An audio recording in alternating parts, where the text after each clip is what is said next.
Hello, all the friends. Maybe I should go on Facebook. I have a lot of things I want to yell about. Well, not really, but let me see what my Facebook page is. Oh, it always messes up. Oh, it didn't. Okay. De-archivist. Okay. Let's see if it works. Apply. I want to try to do these chats over on Facebook as well. Let's go whatnot. It literally works. It works. I even wrote everything down. Just kidding. I didn't write nothing down. See? Nothing's written down. Hello, friend. Hello again. Did you guys go to bed? Yes. Okay. So today is Tuesday. This is Coffee Talk and Tech Chat. This is day number 711. I'm getting a Slurpee. That's right. You heard it here. Hello, friends on YouTube and Facebook. I may not read the chats over there. I usually don't, but you can watch for a replay. You can buy anything in my stream on Whatnot to access a replay for up to 60 days. So I actually have this scroll thing and I got to make sure it says what it says. Oh my gosh, I did it right. I did it right, except I think it's 950 now. There we go. It's updated. Okay. Let's see. I think I need a different color though. I kind of like, oh, it's going to make me change it. Never mind. I'm going to leave it. Stop stealing from the vending machine. Okay. What's up, Envy? How are you doing? Did you get a blow dryer? I heard you were still wet. Yeah. Okay. So, Chatty Wampus, hello. I like to always say hello to everybody. PC3, what's going on? Slithering in the chat, I see. Nice to see you. Okay, all the friends. Uh-oh, peaches are being dropped. Kimmy D, how are you doing, friend? Let's go. All right. I've been loving Kimmy D. Okay, you guys, all of you should follow each other on Instagram if you're planning on growing your Instagram or any of your social media. I want to give a shout out to Secondhand Sarcasm, who is doing a May We Post just to grow your social medias. So shout out to Q, my twin. Definitely give a follow. And you guys, it's not too late to join the May We Post. Okay. Liz is here, you guys. She was funny as ever. She's funny always, but that was pretty good yesterday. So this is the challenge on Instagram. Go post, use the hashtag on Q. Secondhand Sarcasm is the same on Instagram, and then you could read what the requirements are. But no one's going to follow up with you to make sure you posted. You should do it. Am I doing it? Don't ask me no questions. I'm not going to answer them. But you should do it because it's a fun way. And then go interact with other people that are doing the May We Post, right? Yes, Liz was giving bad advice yesterday that had us all rolling. Everybody was helping in the chat. Bad advice only. It was just like sarcasm, a satire show. It wasn't real, but it was really, really funny. Like extremely funny. Yeah. I'm sure her red chat was lit up a lot. All right. So one of the things I know you were so in character. I was like, what's going on with Liz? I'm loving this. And then I read the show notes. First, I read the show notes. I always read the show notes first. And I was like, oh, she's doing it. She's doing it. Good morning, Nikki. Hello. Um, Something I want to talk about. I want to talk about when you're going live, right? Going live and not wanting to give up. There's a lot of sellers that are like, it's slow right now. I'm not making any sales. I don't know if I can do this whatnot thing. They want to give up. They had one order and they put the wrong weight in and they went to ship it and it's like $70, right? So whatnot's not easy. It's not easy at all. It's very hard. There's lots of things you got to do. You got to dot all the I's, cross all the T's. But I want to tell you, yeah, it could be slow, but maybe it's really not slow. Maybe it's you and what you're doing and how you're doing it, right? So if you want to grow your whatnot, stop listening to everybody. Everybody has their own thing, but they've been there, right? They've been there where they're like, oh my gosh, it's slow. But watch your shows, watch your past shows. How are you coming across to your audience? Give them a reason. Like, why are they staying in your show? Why are they staying in your show? Why would they stay in the show? Put your eyes and your feet in the shoes of the buyer or the viewer. Are you constantly running auctions? Are you running auctions on stuff that people might want? Right? Are you saying, what do you guys want to see? What would you guys like to buy? And then when you don't sell it and you run it for a couple of bucks and no one bids on it, and then you go, I can't believe you guys didn't want that. I can't believe nobody wanted my item. This thing is like 50 bucks. Okay. And then they run it again, and then they run it for like half the price, like $2. And then it sells, and then they're like, oh, you stole that from me. So don't do that. Yeah. Tough crowd tonight, right? What's up, thrifty girl? It's true. Hey, honey, how you doing? So, when I listen to friends say a lot of like really positive things on whatnot, I listen and I'm like, I like that. I like what they're saying. And then I go into another show and I'm like, my energy's lifted on some of those sellers, right? Because I'm going, this is a good example of what to do. Even when you don't get that bid. Hey, thanks for letting me show it. Let's check out the next item and move on to the items. Don't show up unprepared, because every time you show up unprepared in that first 15 minutes, the first 15 minutes of your show kind of tells what's going to happen in your stream. You run your auctions. If you don't get a buyer in the first hour, as long as you're still doing that, keep going. Keep going. I've had shows where I'm like, oh my gosh, what's going on tonight? In my head, I never ever say it. I never tell the buyer, oh, I can't believe you guys didn't get this. If somebody gets a kick-ass deal, I'm like, hey, way to go. Congratulations. I'm glad you got that. I don't have that.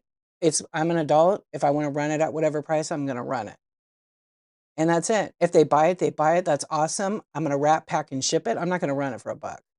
If I get a raid, like, that's just me. But again, I get to decide what I want to do. Sometimes I'm like, yeah, just run it for $5. Let's go. Yeah. And also, just because somebody doesn't bid and they don't, right, doesn't mean they don't want it. They just can't buy it right now. They might be on a timeout with their spending. I don't bid on 99% of the stuff I want. Liz has a big box. She has a big box to work through. Yeah. I'm poor, right? Yeah. But here, yeah, look at that. If an item of clothing doesn't sell, I say, we'll find your mama. See, that's like a thing that Thrifty ATX Girl does. And you find your own thing, you know it. Yeah. And like me, I could buy whatever I wanted, but like right now I'm like, I'm going through this phase of like, I'm not giving up. I'm going to sell. I'm dealing with some other things, right?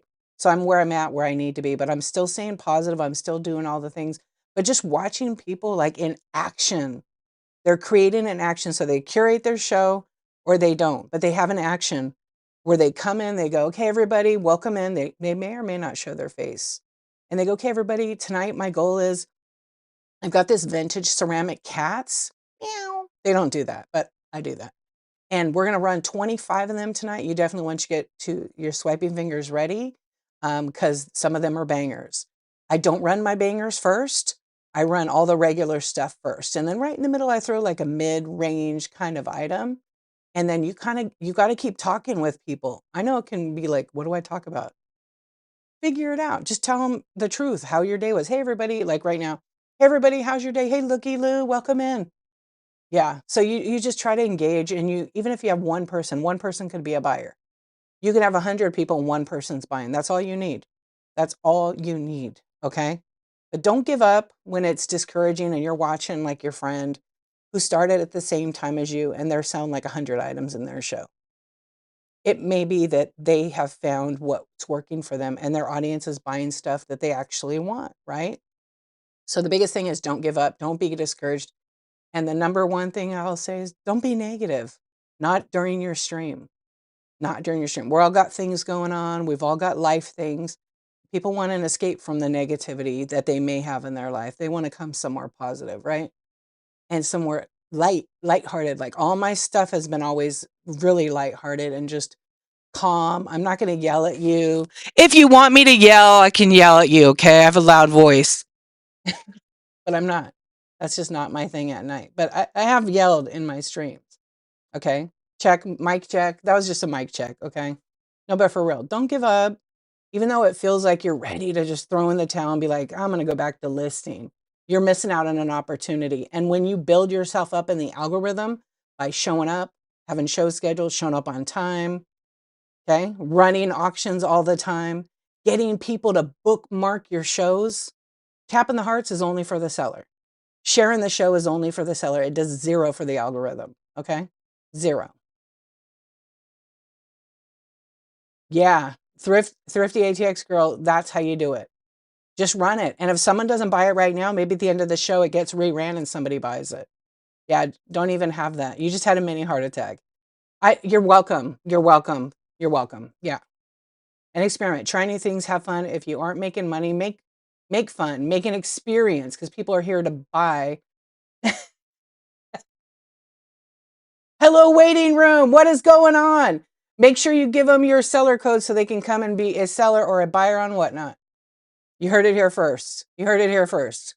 I love it. You're sending in a yo, that's great. I love it. So you're the one person that has the phone on speaker. My favorite. Uh, what was? Yeah. So I'll talk about that after. I'm just talking about not giving up right now. And like, look at I'm creating. My thing is like the positive vibe transfer. I'm not in a funk. I'm not in a bad mood. You can actually see me. And that stuff transfers, you guys. It totally transfers. So if you're in a funk and you're in a bad mood, you had a fight, you're just woke up on the wrong side of the bed and you're complaining about everything that's come your way. People like can get a sense of that instantly and it transfers to them. If they swipe before that happens, then good on them. But I've been in streams that are like that and I'm just like, then they come into my chat show and they're like, D, I couldn't sell anything. It was so slow. And I'm like, dude, all you did was complain about XYZ, you know? Yeah, it's all right. We will talk about it. But for real, it's like, just don't give up. Just when you're about to give up, boom, you get a push. You get a push. And one of my friends on here was doing a great motivational Monday chat yesterday, a reworker's passion. And she said, everything you want is on the other side of fear. It's literally all there. You're just afraid. You're holding back. Go all in or quit. Go all in or quit. This is hard. It's not for everyone. I used to say it was, but it's not. It's not. And if you feel like you want to be like selling, 50 items every show or 100, you don't get that overnight. You need to prepare for it. So if you want to preload your show with the stuff, that's time, right? List it, run it, just describe it so your buyer knows what they're getting and weigh your stuff. Weigh your stuff. Don't put in fake shipping weights. Put the actual shipping weight. If you're off an ounce, fine. You can figure it out at the end. But that's like a big thing. I think I gave myself permission to not succeed, permission to not do what, not permission to not do it right. Bam, it works. Yes, it does. And if you need to quit, don't exactly quit. Load your buy it now. If you guys, I sell all the time. I get people that come in my show. What are you selling? Go look in the buy now. You can click on the shop and look in the buy now and you'll see a bunch. Because some shows are just meant to be chatting and selling or flash sales. Last night I did flash sales. But if I want to move that inventory even faster, then I just start auctioning it off and constantly keep going, right? I've done that where I've even ran like 100 items, not even one bid. And then I get over to about 100 and whatever items, and then I start getting bids. They start coming in. So you don't give up. You could give up. You could put in all this work, having the show scheduled, doing X, Y, Z, and then you're pushed up in the algorithm because Whatnot rewards us for the work we do. Okay. Hello, Tony. Good morning. And they reward us with the engagement. The engagement is huge. So if it's your first time here, put a 1 in the chat. Or a Y, or a 1 for first time. If you're new and this is the first time you've been in here, put a 1. Look at all you first time virgins. I mean, first timers. Yo, I love it. First time. First time for the win. Thank you for being here. Welcome in. Third time. I love it. All you first timers. I know you. I see you. Yeah. So don't give up. Don't give it. All my friends are liars. I gotta go. We're gonna raid now. You guys wanna hear something funny? You wanna hear something funny? You know what I'm gonna do, Liz. Yeah. That would be hilarious. Okay. I'll save it for the end. Yeah. So the whole goal is don't give up. Don't worry about what other people are doing. And definitely, right. Definitely the other number one thing is just go live that time, press the button. You don't have to show your mug. Um, you don't, but people do like that. They like that connection. But my whole point is don't give up. Don't give up. Do the right thing. Have integrity and integrity across the board with you wrap it, you pack it, you ship it in a timely manner. Whatnot it says 2 days. I went to raid somebody last night and they were new to me. I didn't follow them. And I always check on my computer to see their reviews because I'm not rating you over to somebody that has like a 3.5 or a 4.5. I'm rating you to people that are 5.0. Granted, there's mistakes that happen where someone goes down to like 4.8, 4.9, right? But that always increases if they're doing the right thing. And I went to rate this person. I thought, you know what? I'm going to check. They had a 3.9 and it was all bad reviews. And I was like, I can't take my people over to that. I just can't.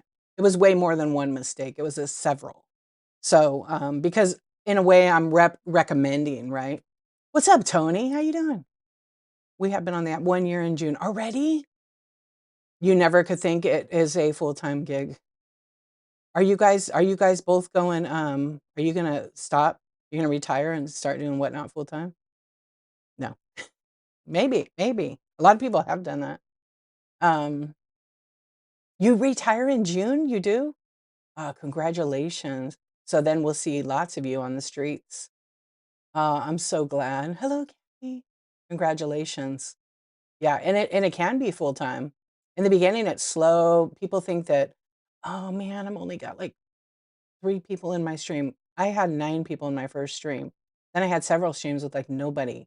And then it's awkward because you see all these names scrolling in and you're just like, just trying to talk to, oh yeah. So I would just like, what's going on, you guys? How's it going? How you doing tonight? Hi. And then I would pull up like some weird doll. Hi everybody. How's it going? Welcome in. Well, at 2 a.m., that's some freaky stuff. Yeah, it's freaky. Freaky. But that's what made people like hang around. So I would start playing with my Captain Caveman. I don't know where it's at. I got all kinds. Yep. Sometimes I would do Amy K. This is Amy K. Yeah. This is Brooke. These dolls are like 4 years old, you guys. This is Brooke, Shop 801 Lane. All my friends are dolls. Yeah. We need like a Thriftworks one. Here's Ken. That's my pencil. Yeah, I literally write with this all the time. That's from 1985.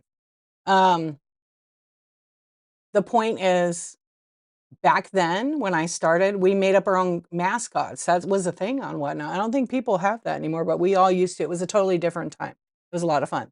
Still is a lot of fun, but you can create stuff like that. Um, but not giving up. That's my biggest take on it. But if you give up and you're doing all this work with the algorithm, just know that all that work you did to boost you up in the algorithm is gone. You have to start over and retrain the algorithm to reward you with the buyers that want your stuff. Okay? By doing all those things I already talked about. Hold on, let me read some of the chat. Oh, because he lives. Thank you. That was really sweet. So thank you for having this, Dee. I have a call with, and then plan signing up till next week. Just do it. Just do it. There you go. Yeah, all the stuff is on help.whatnot.com. When do I sleep? I don't answer no questions, girl. What's up? Hi there, it's me. How are you, friend? Did you sleep any? I did. Don't I look, do I look not look well rested? Do I not? Should I quit right now? I did. I don't require that much sleep. Sometimes I had that nap yesterday. I did. Yo, Kimmy, hello. How are you doing? Yeah, I did. You loved my cup of Barbie part. It's still here, Liz. It literally is a trading card. You had your 6K show, never having more than 25 people in the room. You only need 2 people to have a great show. That's right. That's right. I have 3. I always have 3 people to have a great show. Me, myself, and I, and my dolls, and you guys. I couldn't do it without you guys. What would I talk about? I would be playing with dolls all the time on here, and there would be lurkers for sure. There always was. How does vacation mode work, and how long before it dings your algorithm? Vacation mode just doesn't allow anybody to purchase anything in your shop while you turn it on. As far as ding your algorithm, I don't know. It didn't affect mine when I had it on. I really only turned it on one time, but I didn't have any issues. I also list like how you list. I don't list like random pools, and we could talk about that too. Um, I don't think there's anything in there that says how it dings it. But again, if you're every day, right? New buyers are always searching for the item by the name. They are. From what Whatnot said at the Seller Summit, so they had 20 million people download the Whatnot app, new buyers or new people in general. Of that, 91% do not trust. 91% of new buyers who signed up, and out of that 20 million, do not trust random pools. Okay, so if you list random pools, 2 to 4 ounce, 2 to 4 to 7 ounce, yeah, isn't that crazy? So this was a thing. They may have a slideshow and everything. And Tom from, I think it was Tom from Whatnot said that one, or it could have been Andy, because there was so much information. And I think there's a recap with the information and email. I have yet to get that. But it was just really, you have to take a trip someday. You'll be fine. I think you'll be fine. I was mind blown at that number. But again, if you guys know me and you've been in my chat shows since I've been doing them for 3+ years, I started January of 2023, so 3.5 years. But I've always talked about Whatnot since I started. I've always listed that way, and it has always said in terms that when you list an item, you're supposed to list it with a picture of the item, like the actual item. If you scan it with like a barcode and you get those stock photos, you are only allowed to use stock photos if it's a brand new item. You can't do it on used. Obviously, vintage, you can't scan any kind of QR barcode. But I've been talking about this since I started. So I've listed this way because that's just, I feel like buyer search, and I would sell tons and tons of items when I'm not live, because that's the goal of everyone, right? I treat Whatnot like every other platform. As a Curio April, hello.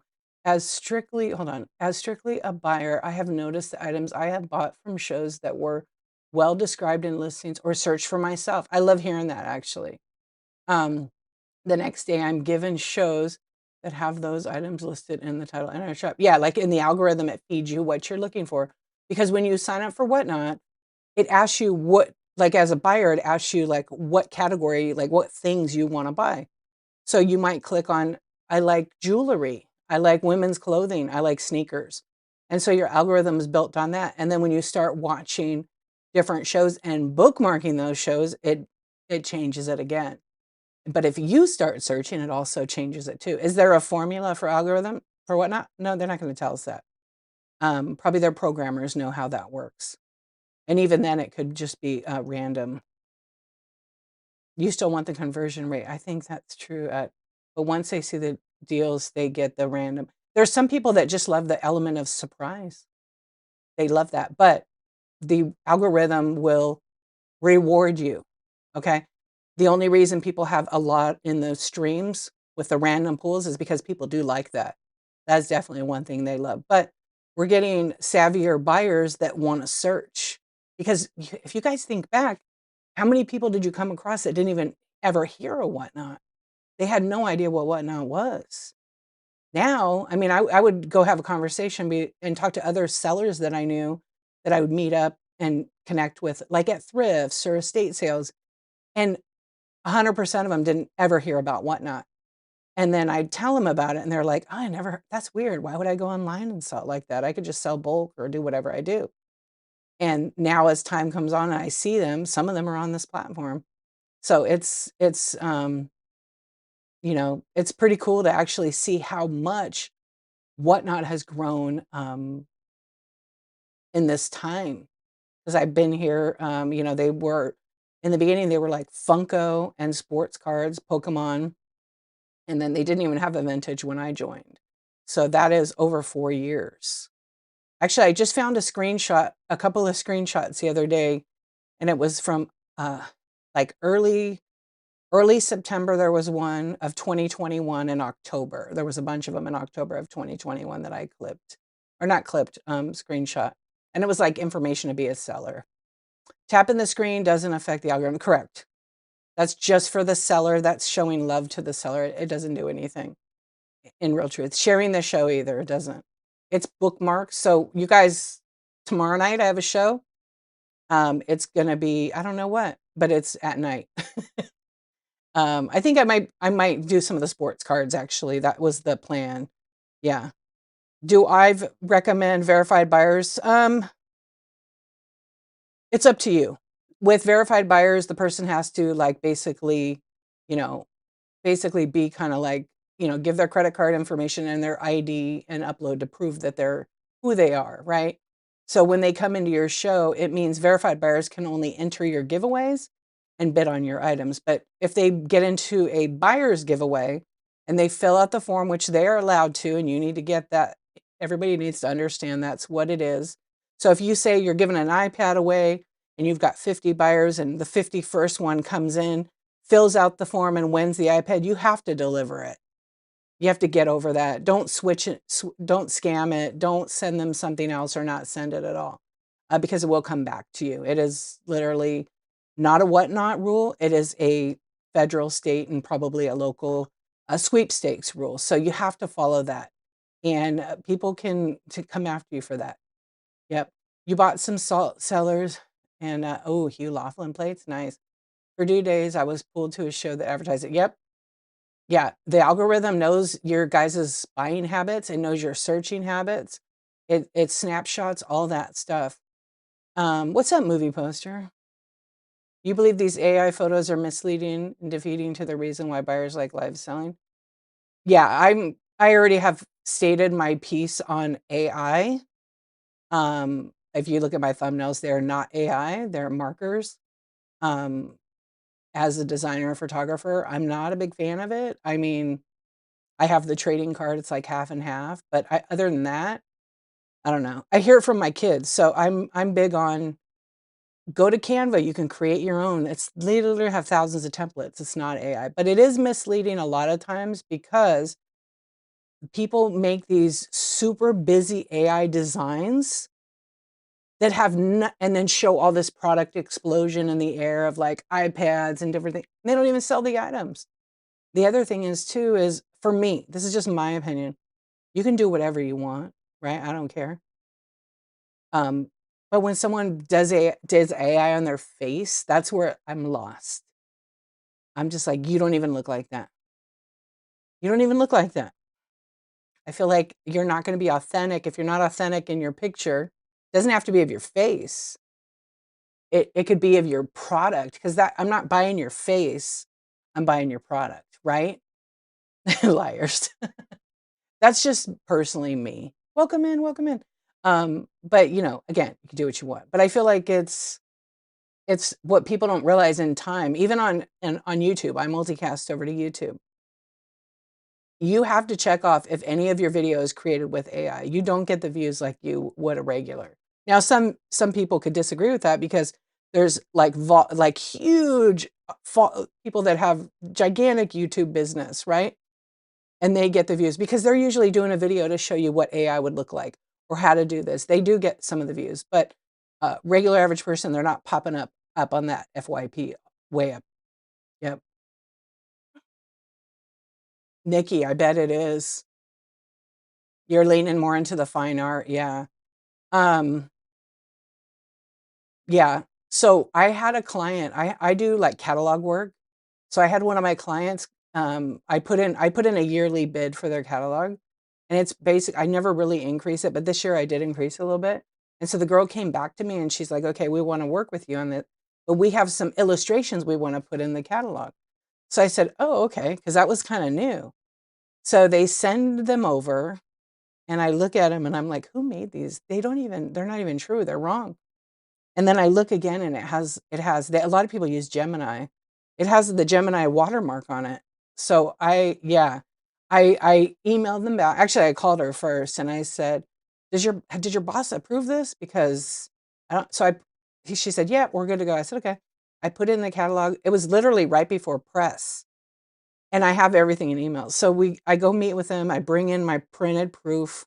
It has stamps on every page. You have to approve everything. So I get in there, and I hadn't had time with, like, the main guy, like, he's very busy. And so I said, "I was just curious, did you approve these? These are AI." And he's like, "What?" He hates AI. He's like, "I didn't ever see these." I'm like, "They're AI. They're wrong too, by the way." I didn't say who made them or anything. So when he called the girl in, he's like, "We are not using this AI at all. I want it all out." I had to shorten it by, like, 8 pages because of the AI, she put so much in it. Even the image she gave me, somebody photoshopped this beautiful picture, and I wanted it unedited. They used AI to edit the picture. It didn't even look like a person. It was just really weird. But yeah, a lot of people don't want it. It was an extra charge, yeah. He didn't care. He's like, "I want it out." So I had to spend a ton of time basically moving all these items backwards when it could have not had to be that. But when you get text and pictures and oh my gosh. Yeah, a lot of AI. Oh, goodness. But you know what? I was glad that he was on that side of not having it because it didn't represent his brand at all. If anything, it made it look kinda, like, pretty cheesy. But, some people love it.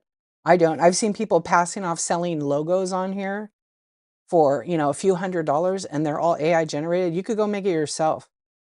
Go make it yourself. But again, AI logos look the same as other ones. A true branded line, a logo costs a fortune.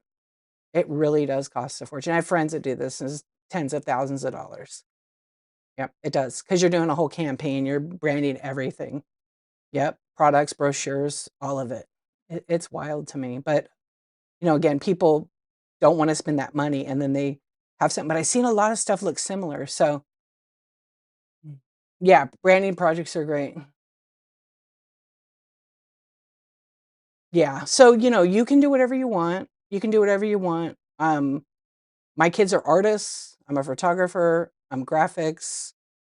I just don't use it. It's like an easy way, and the creativity is gone, in my opinion. I wanna keep being creative. I can do a lot of that stuff. It kinda ticks me off, like the video program I use, they added AI to it. I'm like, "Dude, that was an expensive piece of software. I don't wanna AI my videos." It's the short way to do it. Yeah, I could save time, but and I know it's probably the future for a lot of things. For a lot of things, a lot of jobs. There's a few friends that are on Whatnot that told me they work in cybersecurity.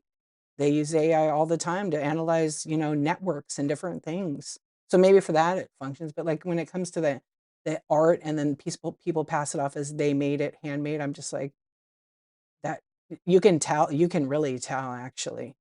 Yeah, you can really, really tell, but the AI is getting better. But again, if you make thumbnails and they all look the same, some of the logos with AI, they look all the same. There's people on here that are designers, graphic designers, they'll make you a logo, but you're gonna pay a little bit.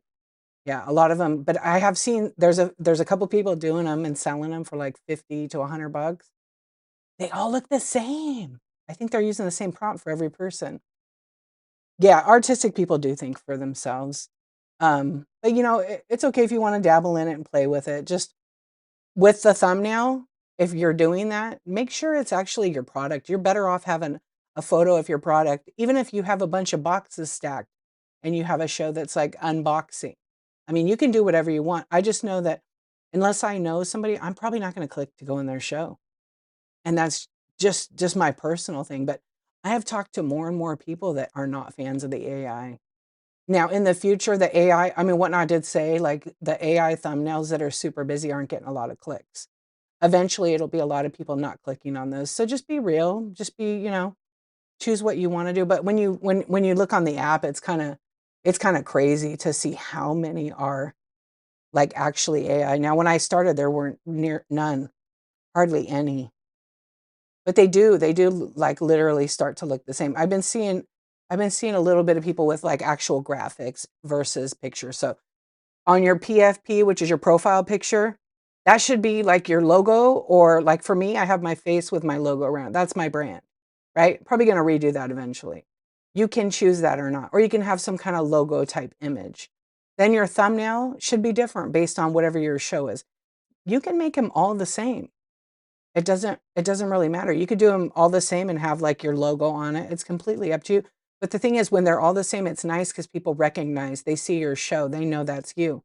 Same thing with your logo and or your photo that's in the profile, right? People see that. When I change it, people are like, "Who's this?" They don't know, but so you want to stand out, you want to have something. So you can use Canva, like on my website, darchivist.com. I have some free, I don't make money off this. I just provide the resources for you guys to check out. There's like clip art, clip monkey, whatever it is on there. But I put them on there with information. Canva, yeah, Canva, photo room, pick art, pick monkey. And then in Seller Academy, there are some templates for your whatnot that open up right in Canva. Canva is free, but it's limited. Okay. Then there's like, I have a couple other links below it for people that love Photoshop or Illustrator that can't afford the subscriptions anymore because they're pretty expensive. I have Photo P, like PEA, and Vector P. You can make your own without, having to pay. I mean, what's a subscription? I think I have a subscription though. But it's just for one. Well, it's my kids. I just use it. Um, yeah, the video, Lily Hughes, that's crazy. I don't know. So that's I talk about the AI. I just feel like, look, when you make a thumbnail, just take a picture of your stuff. You don't even need to put the what, like technically by whatnot, you're not even supposed to say whatnot or have their logo on your thumbnail. If you go to selleracademy.whatnot.com, you'll see that on there. Yeah, they have a thing that shows examples like not to do. And, just have a thumbnail that's inviting, not too busy, and take pictures of your actual items. Even if you have a little tabletop, you take a picture. Make a little video too. Don't forget, you have the option to make a little video. So you could show your face and say, "Hey, everybody, I'm going live. I'm going to run this items," and then hold the item up 30 seconds. Just remember that loops, right? So if they're in your show waiting for you and you have a 15-second video playing like, some rock song or whatever song, and then you're showing it goes over and over and over. So be mindful of those kind of things too. I think you do like 30 seconds on the video. Like you make your own kind of reel and post there. People seem to like that. I see less and less of that. I think people forget it's there. Yeah. Welcome in, friends. Hey, CLB, how are you? Anyway, those were my main things to talk about today.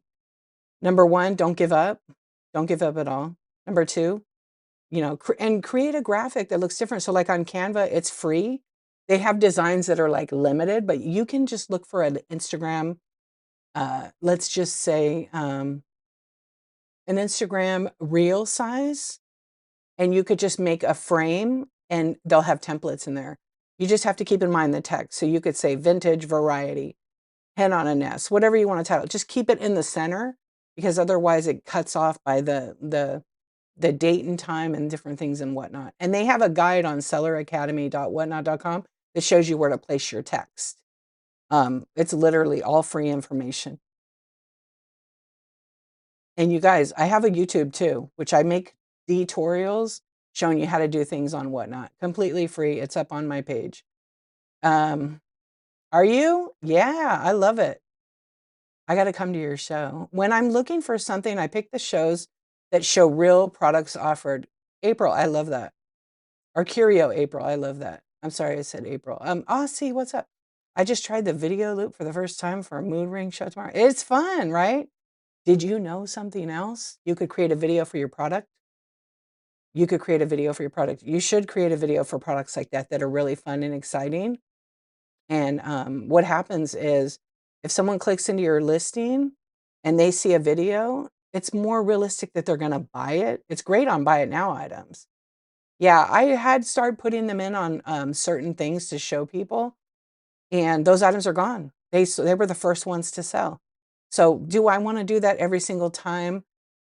It depends on the selling price. Like if I have some Victorian, beautiful piece of glass, I'm probably going to make a video of it outside so they could see it in the sun and see how amazing the piece of glass is. Yeah, you should totally do that. You make the video first on your phone, and then you can upload it. Before you upload any pictures, there's the link in there when you create the listing, upload a video. And I think on iPhone, I don't know about Android if it has it. Sometimes the features are a little bit different. You know what? Because I do think you should have an Instagram that matches your whatnot name. Absolutely. Here's the thing. A lot of people come on here and they say that share the show, which right away they share to other people. To be honest, don't share to other people unless they've asked you. Because for me, I get a lot of shared shows. I'm not coming to all the shows. I hate that I can't do it, but I'm one person. I don't have that kind of time. So I'll get people that'll spam me their shows. I don't block them. I should, right? It's an instant unfollow for me. I'm definitely not going to come to those shows. I have somebody that was sending me like 30, 40 shows. It's too much. Don't do that. So that's why I always tell people, and also it doesn't give you anything out of your business. You spend all that time sharing that show. To me, as another seller that, I'm getting tons of them, they're just getting archived because I don't have time to go through all the shows. I'm sure I miss out on some great items, but it's just the way it is. But if you took your show and shared it, there's an option on the iPhone. Okay. I don't know if Android has it. I didn't even charge my phone, but I can share my show directly to my Instagram stories. I actually didn't do that today. Yeah, I should have. And you could share it to your Facebook or whatever you want. It's literally in the show. So if I go to my show and you see this shared button right here. Okay. The share button, there it is. Well, it's kind of like, see it, share to Instagram stories or Instagram. So I hit IG stories and now it takes my thumbnail. Hold on. My phone's so bright. What's up? It shares it right to Instagram stories. Okay. And then what I could do is I could copy the link from my show, right? And right at the bottom, it says share to Instagram stories. So I click it. Now it creates a post. So now I'm going to go to the sticker section. Okay. And then in the sticker section, there's a link. There's like an option for a link in here. I know you can't see it. I did make a video. It's on my YouTube. Then I go to link and I paste in the link to this show. And I'm like, let's talk whatnot. Yo. Okay. Done. Now it puts a link. So I'm going to show you. I turn it to like a rainbow color because it pops out. Okay. I hate that you can't see it. I think it's because of my screen. But right at the top, you're going to see it. Okay. Wait, maybe I go closer. Yeah. So it made that link right there, right? So anybody that views it on the other side can click on it and join the show. If they're not on whatnot, they have to sign up. So now I'm going to go over here and I'm going to go share. And then it says you want to share. Now I just put it. I could have put music in it and everything, right? So I'm sharing all my friends' stuff. There's my show. I just posted it. I just posted it to my stories. So if for 24 hours, it'll be on my stories. Now I did my part. I'm not going to share it to everybody. People will unfollow me. They will probably block me. People will report you for that. Unfortunately, they have a lot of time in their hands. I'm not doing that. I used to have an automated reply that says, thank you for sharing your show. It would be a lot more beneficial to your business if you shared your show to social media, Facebook, Instagram. Just wanted to let you know. And it said something else. And so I had 3 guys who like blocked me and said, that's messed up that you do that. I don't care. Bye. They were also people that promote other sellers that collect money from sellers. Okay. And then spam other people their shows. Yeah. Don't do that. You don't have to pay anybody to promote yourself. When you share it to Instagram stories, be sure to copy the link. Yep. Just what I said. Yep. Liz knows. You can't figure out how to post on Instagram, so I gave up on that. Hey, Nikki, you got to check out my YouTube. I didn't mod you. I'm sorry. I do have a video for that. Yeah, I do have a video. It should be under the video tab. It's really quick. Always do it right before you go live. Yep. Yeah, it is against the terms to spam share your shows to people's messages on Whatnots. Yeah, on the Whatnots. Don't do that. So I'll put it, my name is the same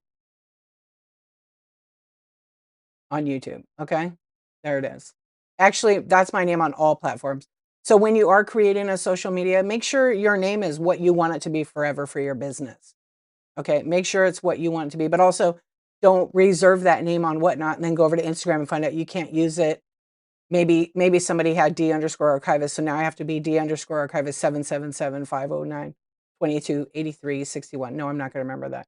But you see what I'm saying. What's up, GR? You have someone that keeps follow, unfollow, the unfollow of unfollow. So I keep getting notifications. That move forward. Guess what? Not following. Block. Android has the options. Thank you, Main Boutique. I appreciate you. I wasn't sure if they did. At least randoms. Come on now. Don't pretend like you didn't know I'm always here. How are you, friend? What's going on? I know.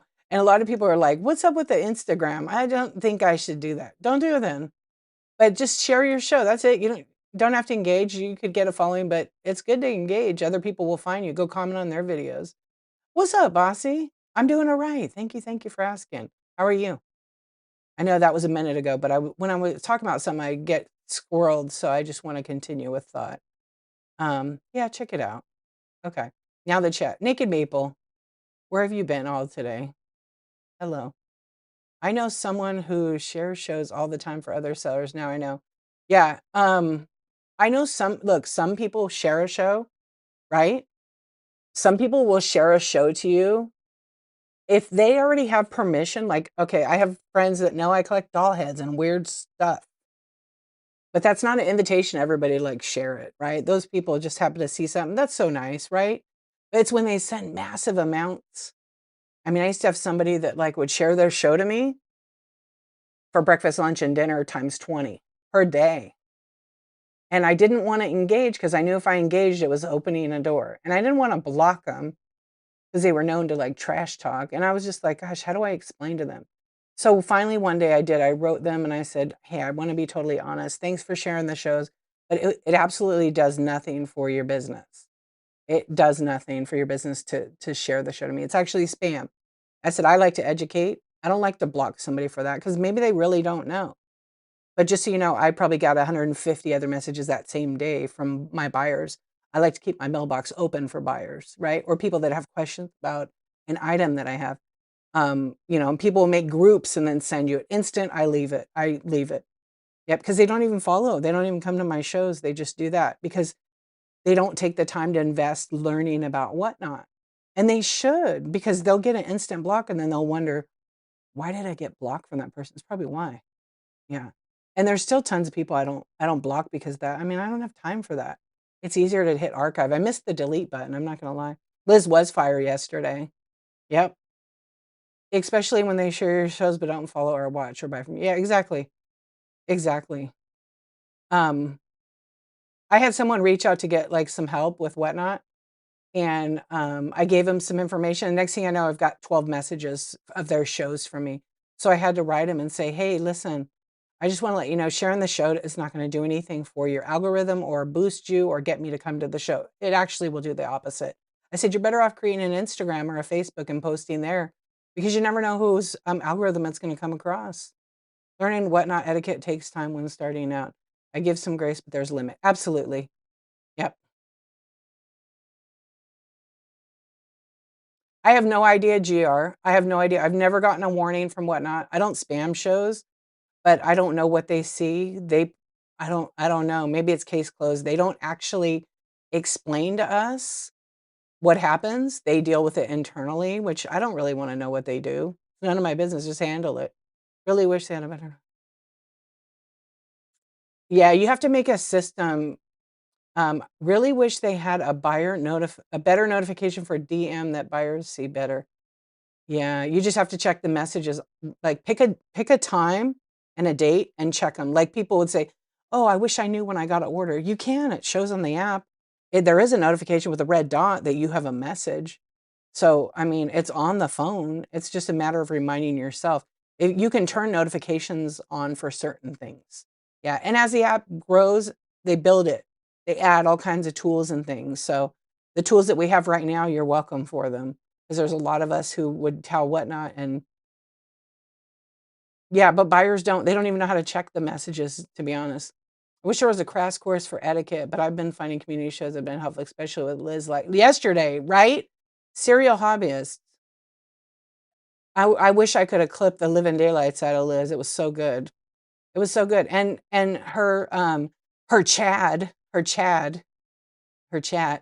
And Liz, how did you not know chat is Chad? If you know, you know. That's OG. The chat was just putting all kinds of funny stuff in. Yeah, it was like more of like a, "Hey Chad, come on Chad, let's bid it up." Yeah. Oh, that's even funnier. I'm not Chad enough to know that. You're right. You're right. You're right. Yeah, the Chad thing is just I don't even know how that came about. I think there was a seller yelling and screaming, a couple of them in sports cards I remember. And instead of saying chat, it sounded like Chad and it just kind of picked up. So sometimes we do that. Yeah. Yep. It's too funny though, because it does, sometimes now you guys are never getting that out of your head. Because most people hate being called, "Hey chat, hey chat, hey chat, what's up chat? How you doing chat? Hey chat." And then after a while it's, "Hey Chad, how you doing Chad? What's up Chad?" I hate that. I mean, I'm over it now, but like I used to really like not stand it. "Cream City Rollers, what's up?" Yeah, I'm not Chad enough. Okay, fair. Um, you know, yeah, so you're probably looking around for Chad. Yes, probably, for sure. Yep. "Hey Chad." I got that a lot in sports card shows. I'm gonna start saying Chads to recognize the multiple. Liz, thank you. Thank you so much. All right, you guys, I haven't done this at all, and we've been on for 50 plus minutes. If you're a seller on the app, don't post a link, but please tell people what you sell, when your next show is. Now, this is your opportunity to actually share your show in the chat right here, not in messages. I'm going to block anybody that sends it. Just kidding. I need to follow Chad. He must be popular. Let's see. There is Chad.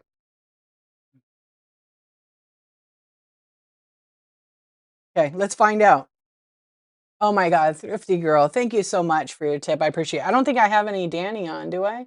I don't have any FX. My wiener broke last night. I couldn't do it. I got to fix it. Thank you for the tip, my friend. I appreciate you. Thank you. Here, I'll give you a little treat. We'll do this today. Yeah, post your shows. Thank you, my friend. Thank you for the tip, Chad. Woo woo.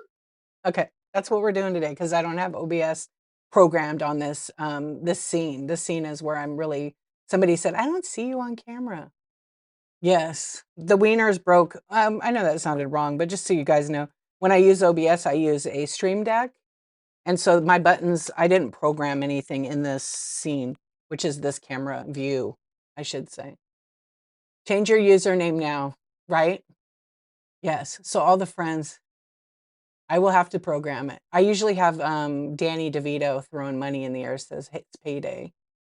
Yeah, it is a sad day, Liz, and I call that doctor. Do I teach or have a YouTube on OBS? I do. I do a lot of like one-on-one coaching for that kind of stuff, but I will answer any questions about, hey, Glow with D, I like your name. I do answer questions about OBS. It's not for your everyday seller. It's for overachievers and show-offs, pretty much. Kidding aside, it's just for people that want to add a little extra to their stream. I, of course, might have, I don't know what I have in here. Anything's possible. No, nothing's on. We need t-shirts. I know. What do you want them to say? Do you even Chad? Yeah, there's so much fun. But my YouTube is my same exact name, D_archivist. Um, and I post a video every single day on YouTube. That's actually my name on all the platforms. And I have a website with free information. It basically is a lot of whatnot info. There's shipping info. There's graphic info. There is the mentor page will basically tell you to come to Whatnot. And then there's like products that I use. And then there is the shipping one has where you could order a free scheduled pickup. You can learn about what actually the USPS says about their AVP machines and how they catch packages that are like wrong. Um, there's a Whatnot shipping guide. I have a shipping feedback, my worst package. And then I have how to set up PWE and some other links. And there's Dtorial page that literally has video links to some of the hotter topics like learning Whatnot shipping, edit the box size and the weight, Seller Hub shows, which is basically a step-by-step all the way through, seller marketing, Seller Hub shows, and inventory. I bet you did. I bet you did. Hello. I was talking about you earlier. You started the 5K. Okay. Let's see what we have here. Yeah, bookmark all the shows. Check them out. Definitely check them out. Oh, you found it from Bunny? Well, thank you. I feel like I met you like in a vintage show or maybe in Bunny's show, Glow with D. Yeah, you want to do OBS? It's pretty simple. You just need the right equipment. So in the beginning, like just use what you have. But I use a MacBook Pro. I use the webcam that's built in. I have a wired internet connection, so I have a guaranteed speed. And then I have OBS over on another monitor, obviously. And hello, Leslie. And I pretty much just I add a couple of cameras. I have a DSLR up here, and then I have these little tiny cameras. Sometimes I use my iPhone to add as a camera. It just depends how complicated I want to make it. And then I add in the Stream Deck. So, you could be, setting up at, I don't know, a couple $100. It won't work on a Chromebook, but it'll work on certain things. Yeah, you were live? Oh, right on. Hey, OMGYG, you guys, what's up? Wait, I did it wrong, huh? I'm not good at it anymore, but now that you're back, I'll practice. What's up? OMG, you guys. There we go. I'm usually in TBC. Heck yeah. Heck yeah. That's where maybe I saw you at. I just got my Gorgina sticker. I got to figure out where I'm going to put that thing. We are rusty. We are rusty. I love that sticker. I'm like, what am I going to put that thing on? She needs some t-shirts with that on it. Gorgina. Yeah, I love it. When I go in their show, I'm like, heck yeah. Yeah, heck yeah is the answer to everything in her stream. TBC. They're so funny. Okay, so I see you guys shared your shows right on. But yeah, I have a bunch of that information and I'm adding more. I also just added I guess I add a video on there. I gotta link it.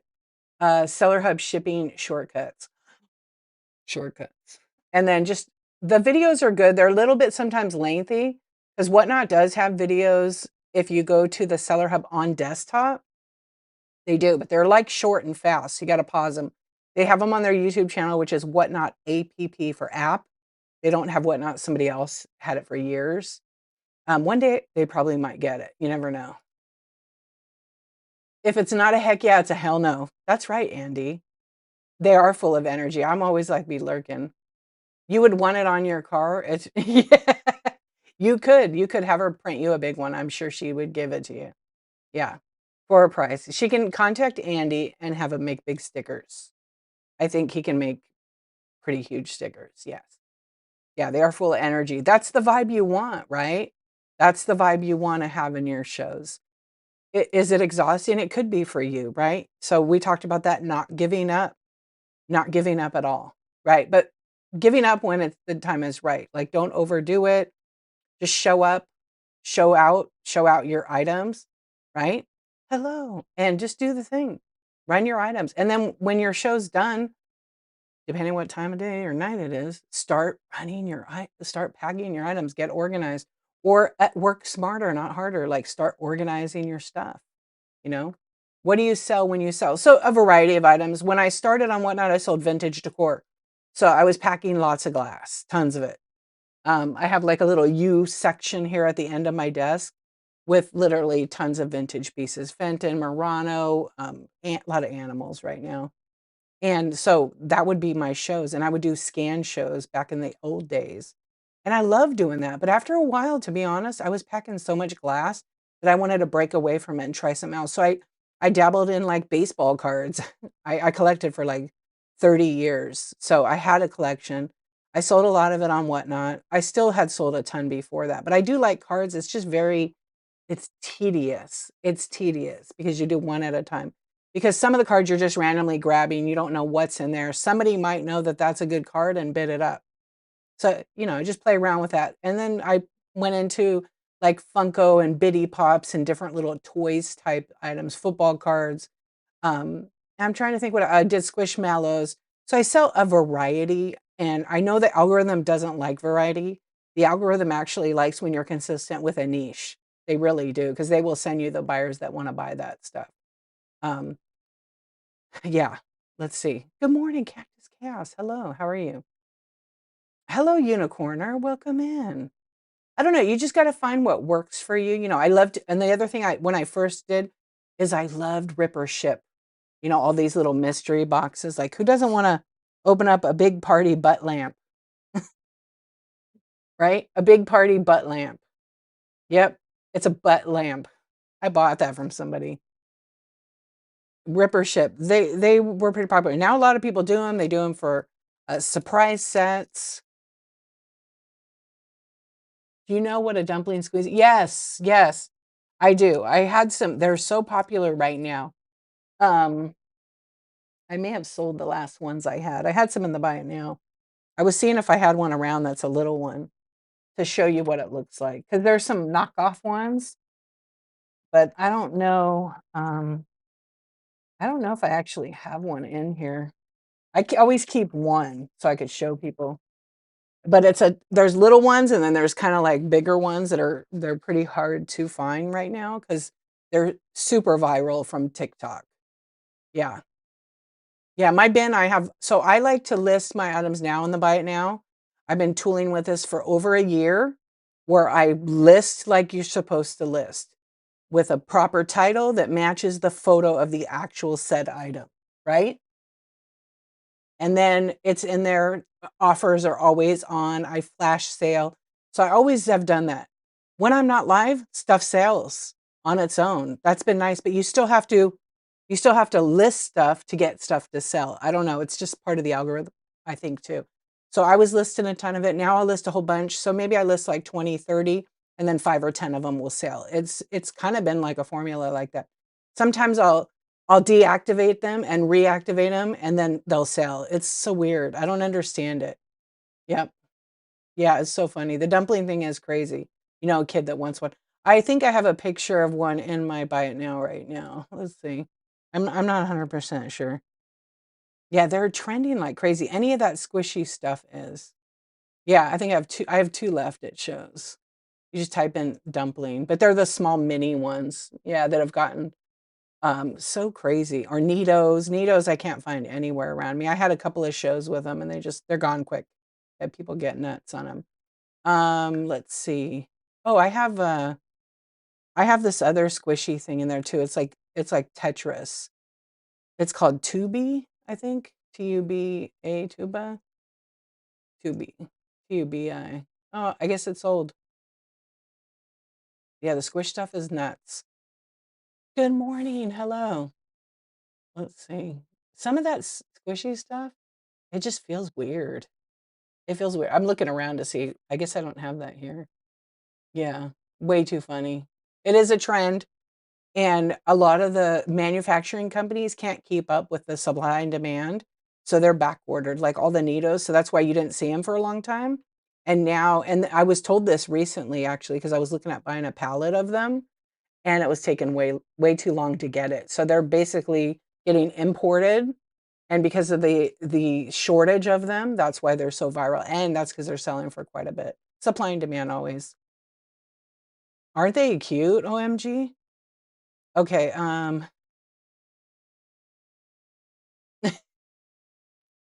Andy, that's a great question. I've been wondering the same, but I know how it works. Yeah. No, it's a local pickup only, yeah. I wanna see how it ships when they don't show up. It'll be a cancel, yeah. How long does it take you to list now that you have been doing it for a while? It depends on what the item is. So say, for example, I'm listing the same type of item, but they're all looking different. I can do 100 in an hour. Yeah, I have a process on what, and I can do about 100 in an hour. Did you buy the right one? Oh, thank you for your purchase. Let me look. You sure did. You sure did. I will ship it today. Thank you for your purchase. Yeah, it's a little mini one. They're a little fun. Yeah, I appreciate you. Thank you. You're welcome. They're like I said, they're super hard to find now. Yay. Thank you. Yeah, it's crazy how these trends happen. So I have a video I made. I probably should update it because the seller hub, I always list on desktop. That's just my personal preference. I could, oh, sweet. And I ship from California. So it'll go Grand Advantage since it's under a pound. So it usually takes like, give or take 3 to 5 days is what USPS says, but we know how that goes. But just so you know, it'll ship in a box. It won't ship in a bubble mail or anything like that. It'll get in a box. But yeah, I'll send some extra little fun things in there. I always put like candy. It's starting to get hot, but this next couple weeks is going to be okay to still ship Laffy Taffy because that's like my thing on here. How do you do that scrolly text on the screen? You're new to selling. New sellers won't have that option. This is more of like more technical. This is with a program on the computer I'm streaming, not with my phone. It's called OBS. So I can do all this fun stuff. I can add in like here, I'll add in my hot dogs since it's missing. It can add a lot of fun stuff, but again, you don't you don't need it. You don't need it. It's not for everyone. It's just one more complication to get in the way until you understand the app, like how it works and everything. Let me just add in let me add in something. I have a whole oh yeah, we'll add in Danny. Okay. So earlier, I got tips, so we'll just add Danny right there. Yo, yeah. So we'll add Danny and then let's see if it works. Sometimes it doesn't work. Yeah. Miss Danny. I know. I always have these other scenes and I have to fix them so they have in the same exact. Because if I switch to my other scene, this is what happens with OBS. If I turn it on now, I'm covered up, but I have to turn these. And the reason why I have my scenes different is because now, um, see how much smaller my chat is? If I switch over to the talk window, it's a bigger field. Do I still have the cat? Oh, the one with the glasses? Like, I still have all the graphics. I didn't delete them, but I don't have them assigned. I have that robot thing. I added so many things in there. I always break my OBS. Yeah.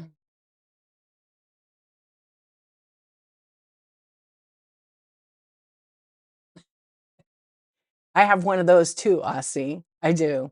I need to like kind of put it. I also have it split screen because of this. So we'll go back. We'll talk about OBS a little bit if you have a question. So on my stream deck, right? I have like Jack Black, different things. And then I have this little box. You don't have to use a stream deck. I do. It's just little buttons. And then you got to kind of program it, not with code or anything like that, right? Not with code. But I could add all kinds of different things. Music, I have to be careful with music because on YouTube you can get a copyright strike. Oh, okay. Yeah, you can get a copyright. It's your favorite. You bought a Bluetooth microphone to try out. Just watch out for the Bluetooth microphones because sometimes they'll like if you have do you play music? They try to fight over that connection sometimes. You really like yeah. So the nice thing about one reason why I have this, I'm all unplugged here because I have whoops, I'm about to like topple over. That would be so funny.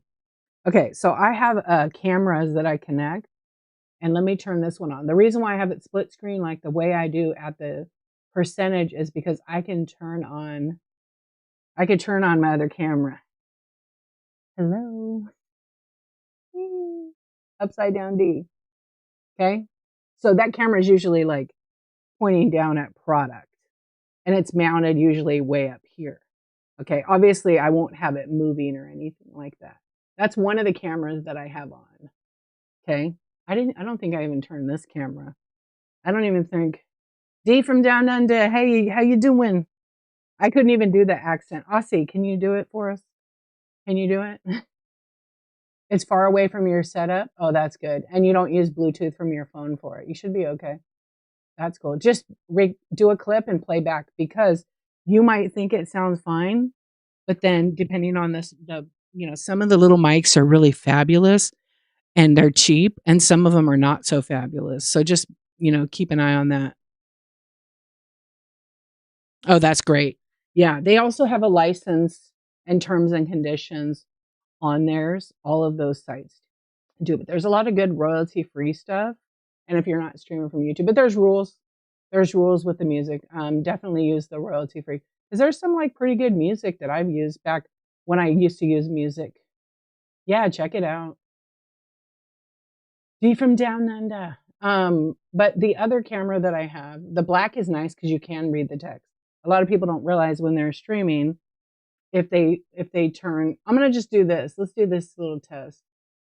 I think it's this camera. This camera. Okay. So if I put all this crap, okay, all this stuff, okay, I'm trying to make it so it's super crowded. It's hard to read. It's hard to read the text, right? When it's that or white, or if I put a doily down, if I put a doily there, yeah, it's too much. So yeah, I clear it and I put the item I want to sell, right? I put that item I want to sell, I get it in frame, etc. Do I sing? I'm thinking you have a singing voice. Not really. Not really. Yeah, I don't really sing. But see, obviously I don't have all my lights on, so it's going to be like trying to focus in on my space. And so when I'm doing these chat shows, sometimes I'll have just an iPad right there and show people how to do things. People try to get me to sing on here all the time, and I don't. Yeah, I've gotten tips to sing on demand, and I'm like, yeah, I'm not doing that. Monica's Corner, thank you for the raid. Welcome in. Welcome in. Hello. Welcome in. I guess all those dolls aren't going to do it. Here we go. Hello. Welcome in. This is the co host. Dusting you off. Thank you so much for the raid. I hope you had a great show. Welcome to Cawfee Talk. This is where we talk about all things whatnot. So if you have a question, feel free. It is Tuesday. That's right. That is right. What's up, Mary? How you doing? Oh, I'm not really, like I play around, but I'm not really a singer. My karaoke song, though, I will tell you, the co-host can sing. Ready? The co-host can sing. Yeah, I can't do any. I wish I had a share doll. I need a share doll because I'd be like, if I could turn back time. I don't sing. Maybe after a few drinks. Although Leslie, she was singing with my Barbie doll at the Seller Summit. Yeah, she was. But then I found out it wasn't really a Barbie head, and I've been misguided my whole life.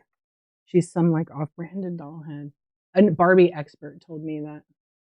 But I do love it. This is the doll I'm going to go live on TikTok and just dust my furniture. I'm sure I'll get some views. Yeah, if you see someone doing it, they stole my idea. Yep. You gotta have fun. Yeah.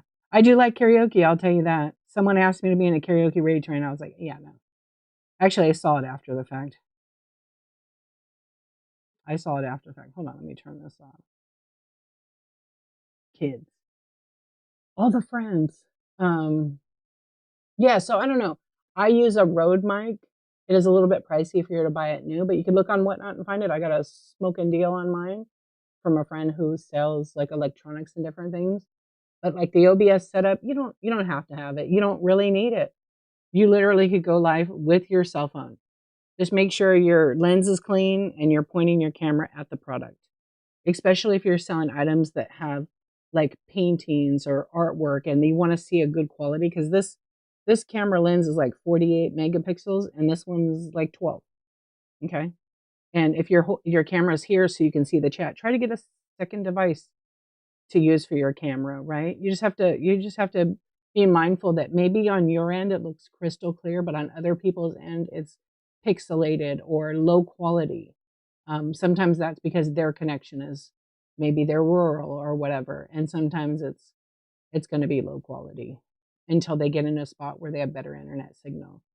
Hello, Ahmad. How you doing? Welcome in. There's all the things you really don't have to worry about them. The only thing you need to worry about is listing your items and running it. I got a couple of messages from people about Premier Shop, people that have earned Premier Shop, and they're starting to lose their Premier status this last couple of weeks because they use the titles random pools. Whatnot doesn't like random pools, so now it is disqualifying people for Premier Shop when they use the title random pools because it doesn't describe the item. It's not a quality listing. So be aware of that. It's been a thing, but now Whatnot is enforcing it to make it fair because it is really hard to make the Premier Shop. There's lots of requirements that you have to meet, and to make it fair for everyone, it should be in that same suit.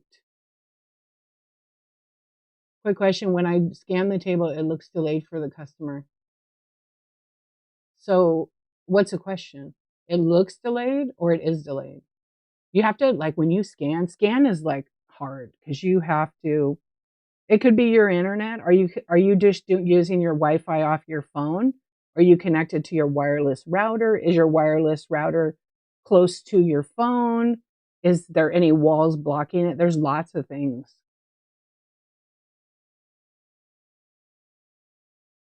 Where did I get all the info? What info? You tried both Wi-Fi and data? So you've connected to your router in your house? Okay, so I have a question for you. Have you ever turned off your router and turned it back on? It's kind of like a computer. It's a good idea to turn it off, turn it back on. Let it kind of reset itself. We don't keep them on all the time here. I reset mine like every week because sometimes it'll get laggy and then it'll clear up your internet. Same thing with your phone. Reboot it, shut it down, and then turn it back on because sometimes it'll clear it up. I don't do random pools. I really have never done that unless I'm pulling something, but they're all the same. So they might be, I sell a lot of the Bitty Pop. Like if I'm selling an item like this, the Bitty Pop Funkos, they're all pretty much the same size, the same exact weight. So they ship the same. But I might have Star Wars. I might have the Minions. I might have Hello Kitty. So that would be my random pool. But my title is going to say Bitty Funko Pop. You get like one, have seen on live, right? New. Yeah, I don't use the words random pools in my anything, I don't think. Nope. I don't think I ever have actually. It might say gets random. Like here's an example. The title is usually like Mini Troll 1, you get one. And then I might be, the color is random, right? I'm not saying that. People can do what they want. Like I have sloths, wind up sloth. And it says you get one in a random color. Here's the colors that I will pick from. Seller choice. Those kind of things. It's when people call the title random pools. So if you're going to be a Premier Shop, random pool doesn't describe the item. A quality listing would be describing the item in detail what it is. You don't have to write a whole life story on it, but you have to, if your picture shows, here, iPhone 17 Pro Max, 512 gigabytes orange. If I do random iPhone as my title, random tech electronic, it's not a quality listing. A quality listing would be the picture matches the phone, the title matches the picture, and then the description I could say used, right? You get your own Sprint account, or whatever carrier it is with. So that number one is like not a quality listing. That's what the random pool thing is. But you can go to help.whatnot.com and read all about it so you know best. Yep. Yeah, so if you're scanning like the table, because the table, you got to scan kind of slow. Like I did a lot of show scanning when I started, especially the vintage. I kind of have a mess right now, but can I turn on it? I don't think I have my camera. Let's see if I can. And then I'll answer you guys' questions. Okay. Let's see if I can do it. I'll show you because you really have to scan slow and steady. So I use a pop socket. It's MagSafe. It just sticks to it. I always have it like here. And my arms, if you're not used to it, your arms could get tired. But as for me, I'm pretty comfortable with, I don't know why it doesn't want to let me scan, but it could lag because of the internet connection. Okay, I've got it now. Why am I behind? Hold on. I got to pull it all the way up here. Okay, so here's my feed, right? So you've got to like really get in and hold it steady, because if you're moving it so fast, people can't see anything. So how's the quality? How's the quality of the scan? Obviously, wow, it's so close on screen. I forgot I was zoomed up.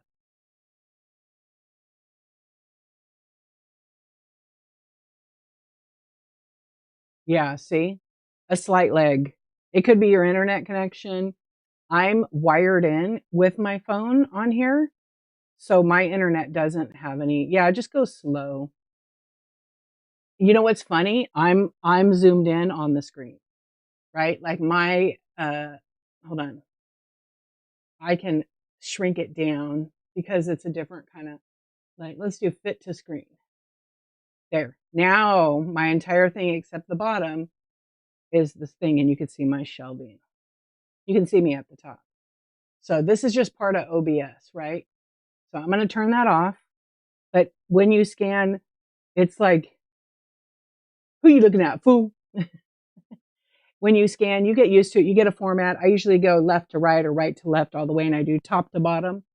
And then when people see the items, I'm like, I run them, right? Sometimes people request, but I haven't done the scan shows in a long time. I feel like a lot of people don't do scan shows because there are a lot of extra work. They just are. What's the difference with OBS? I talked about a little bit already. It's just another way to, I guess, say for example, you have a setup with a table, and on one side you have a box that's for black light, and you have some uranium pieces. And so like my second camera shows inside the box with it glowing, right? And then maybe on the other side, I have the item with a camera on it and I'm talking or showing it, or I'm holding it up here. People can just add different things. I can add different voices. I can add effects. I can add what I want. I can add an overhead camera. It's not required. It's for overachievers, show offs, whatever you want to call it. Like, joking aside, it's just for people that want to add a little bit of extra fun entertainment to their streams, right? People can add music. They can add voice. It's just like fun. But again, all you need is a cell phone. All you need is a cell phone to go live on Whatnot. And I feel like people should like become experts of the phone with running listings and all that. And OBS is not for everyone. You need to be a little bit technical to figure it out. But it's not like a complicated thing. You can't do it on a Chromebook. You need to do it on either a gaming PC, or I always recommend for people that the Mac Mini is an awesome device by Apple. I use a MacBook Pro. It's about 3 years old. It's great. It's great. It doesn't even get hot. Let's see. No, it's not even hot. And it's just able to handle that. This course, I have a wired internet connection, which comes from under my house to my router, and then it just plugs right into my computer with like this. Well, actually, I have a Thunderbolt dock, a pretty big one. But again, I'm super nerdy, techie, and I just wanted to do something different. Also, it's nice to see the text because I have a huge monitor. Yeah. Okay, you were asking, so what would you put up for random pools? Like, I don't do random pools. So people, they do. I think actually, I have my opinion on it. I've talked about it for a long time. I just follow what Whatnot says, and I do it. So if it says you need to list what the item is, it's in the terms. Just people don't read the terms. So I've been loading it. Does it take longer? Sometimes I feel like it takes longer to to list, but when I do the phone, but when I do it on desktop through the Seller Hub, it's pretty quick. Yeah, it's pretty quick. Yeah, so where did I get the info? I read it from Whatnot. Everything that I share with you is from Whatnot or me trying it out. Yep. Okay, we got the scan thing covered, but I would try resetting that router. Yes, they're losing their status. That's a Whatnot thing. It's quality listing. They were going to crack down on it eventually, and now's the time. So yeah, you have to, if you want to go for Premier Shop, you have to use the right language. So you have to read that in there to, you have buy it now. Is that what you, yeah, I can take a buy it now item and I could run it as an auction or a flash sale. And I could do it pretty quick. I have to do one at a time though. You can't do multiples yet, but one day maybe. So Premier Shop, a lot of people are doing random pools and they were titling them random pools. Well, to Whatnot, it's, and I'm going to repeat this because I know I've already said, it's not a quality listing. So to Whatnot, a quality listing is, I'm going to read it to you, okay? What their language is on it. Let's see where they have quality listing in here. I like to look up on help.whatnot.com. I know what the answer is, but I'm going to read it verbatim.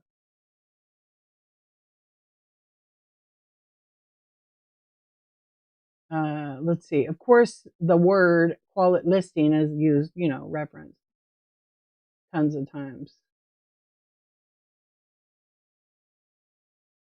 Okay, I think it's here. Yeah, I think it's here. Hold on. I was back in the chat, so I wanted to answer your guys' question. Yeah, so if you want to be Premier Shop, you should definitely read what the requirements are and follow them. Because now that they're, now that they're cracking down, you know, you need to have quality listings. It was always the thing, but now people would put like a listing with their logo, or they'll say 4 to 7 ounces random pools. Can't do that anymore. Yeah, better titles. Yep, and preload. You can do unboxings, but it's kind of tough because, you know, you would have to list the item. You could still do it, but you would have to list on the fly right there. Or if you have somebody helping you, have them list it, weigh it so it's correct, and then run that auction and have them have 5 items in a line for you already. You can figure out a working system. Yeah, some kind of workflow you'll figure it out. So I've always wondered, is Run Next actually broken? I think it is broken. Well, it's not. Technically it works. Run Next doesn't assign the next item. It assigns any item in your auction tab. So I think it works. It's just that our brains have to get trained to know that if you have 100 items and they're not in order, it's going to pick the next one available. It should pick them in order, but it doesn't. So that's why people say, I think it's broken. Yeah. And I think that's why, OMG. Yep. Okay. I went back because I wanted to read the one about Premiere.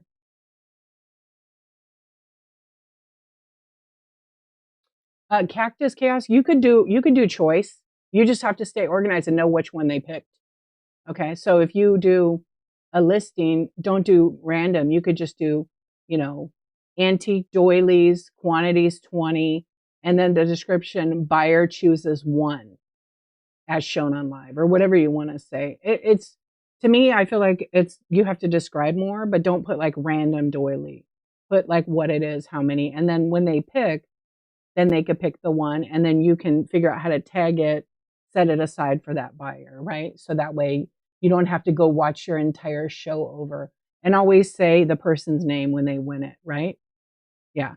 So you don't want to use the words random pool. It's not a quality. But if you want to list them individually, you could do that. But I feel like with that kind of item, you could list it like I just said. Yeah. Just my opinion though. You have to figure it out. You just can't do that for a giveaway. You can't give them a choice to pick for the giveaway. You have to show what it is and then state what it is for the giveaway. Giveaway rules are, they have to be a quality listing. It is not a Whatnot rule. It is a sweepstakes and giveaway sweepstakes law. Why, when an item is reserved for a live show, it shows up in your marketplace? Probably because you have buy it now. When you do a buy it now, it goes to marketplace, and if you sign it, it goes to both. Yeah, so if you don't assign it to a show, it's only in the marketplace. Yeah, so if I'm behind and you make a comment, I might be like not reading it because I'm onto a new subject or question.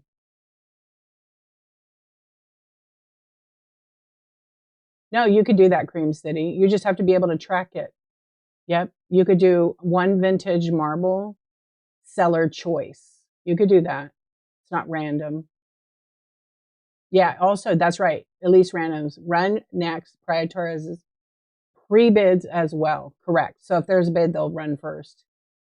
You know what? I only trust run next when I'm selling like, one type of item. So if I'm selling a bunch of like doll hands, I might say, posable doll hands. I have 50 of them and I show 10 at a time by your choice. And then I take the hand and I stick a sticker on it that says number one.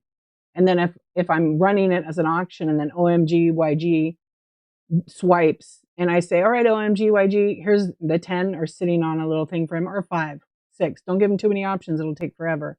And then when one of them sells, you add one to it, right? So then you go, okay, OMG YG, you got number one. You got the hand. Which one do you want? And then they pick which one they want. And then you number it and go to run next. So that's the only time I run next nowadays. It's been like that for a long time.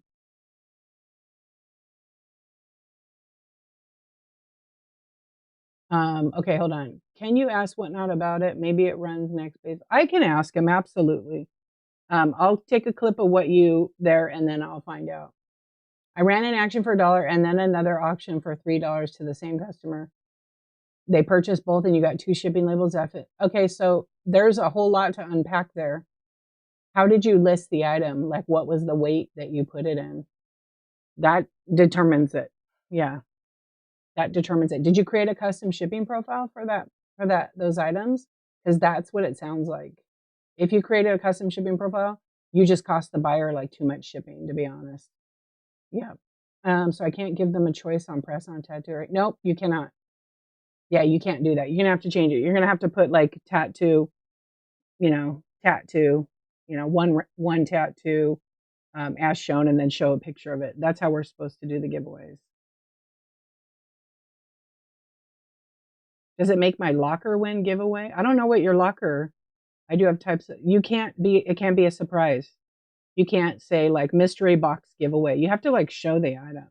Yeah, it can't be. You could be like, take a picture of it, take a picture and show it so they can see what it is and then describe what it is. Yeah, it can't be a surprise. It is against the rules for that. You have to actually show it. And you can't give away any cash. You can't Venmo somebody and go, hey, you just wanted $200. Send me your email and I'll send you a Venmo. That's big time against the terms. Yeah. This is it's definitely going to be coming in the future. Absolutely. Yep. Absolutely. The thing is, 91% of those 20 million new people to Whatnot, the new buyers, they don't trust random pools. Also, the buyer wants that packing list because they want to know what they bought. They buy a ton of stuff and like 50 items say random pools 4 to 7 ounces and stuff. Shipping profiles shouldn't be very confusing at all. Next week, I'm going to be talking about shipping, breaking it down all the way. So you want to not miss that show. Bookmark next Tuesday's Cawfee Tawk. Actually, it's in 2 weeks, but we could talk about shipping all the time. You have to put what the giveaway is. Yeah. It's literally compliance with sweepstakes law. Yeah, local, state, and federal. You cannot say free gift with purchase because it's an incentive to purchase, and that's definitely against the rules. Yeah, you're not allowed to do that. Just include it in the package if you want to give it. But don't say everybody that purchases is going to get this $20 handbag. Okay, because that's like telling them buy this so you get a gift, pretty much. Shipping profiles are pretty simple. Weigh your item. How much does it weigh?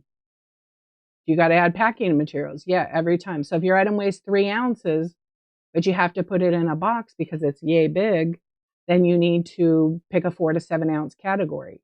You don't create a custom shipping profile because what that does is it limits the buyer from buying more from you. It just does. So I don't even use shipping profiles unless my item's over 5 pounds. I never do. I never use the 4 to 6 pounds. You shouldn't either. That's when you should create a custom shipping profile. Because accidentally someone might tell you, oh, make a custom. You don't need that. Delete them all now. But if you have items in your buy it now, don't, because it'll be 0 and then it'll really mess it up. Let's see. Yeah, I'm going by what Whatnot has shown me. Aussie, Clarify what you mean. Where did I get that info? Because I know you dropped that a couple times, but I was talking about one thing, and it might have been about the one thing, but I want to make sure I tell you the right correct info. Is it the 91%? That was directly from Whatnot. Yeah. So no, you cannot say buy my house for 500,000. So for me, I sell a sticker. It's my Insomniac sticker, but it's also you can get an alert notification. So I flash sale that. That allows you to watch a replay of my stream. And then in that one, I send you a sticker. The photograph of the sticker is the second sticker. Okay. So it's this sticker right here. Okay. And it's a sticker. It's like a 3-inch. It's almost 3 inch. I think it is 3 inch. Yeah. So you can do that, but you can't sit there. You have to like, Whatnot's based on a physical product, shipping a physical product. Okay.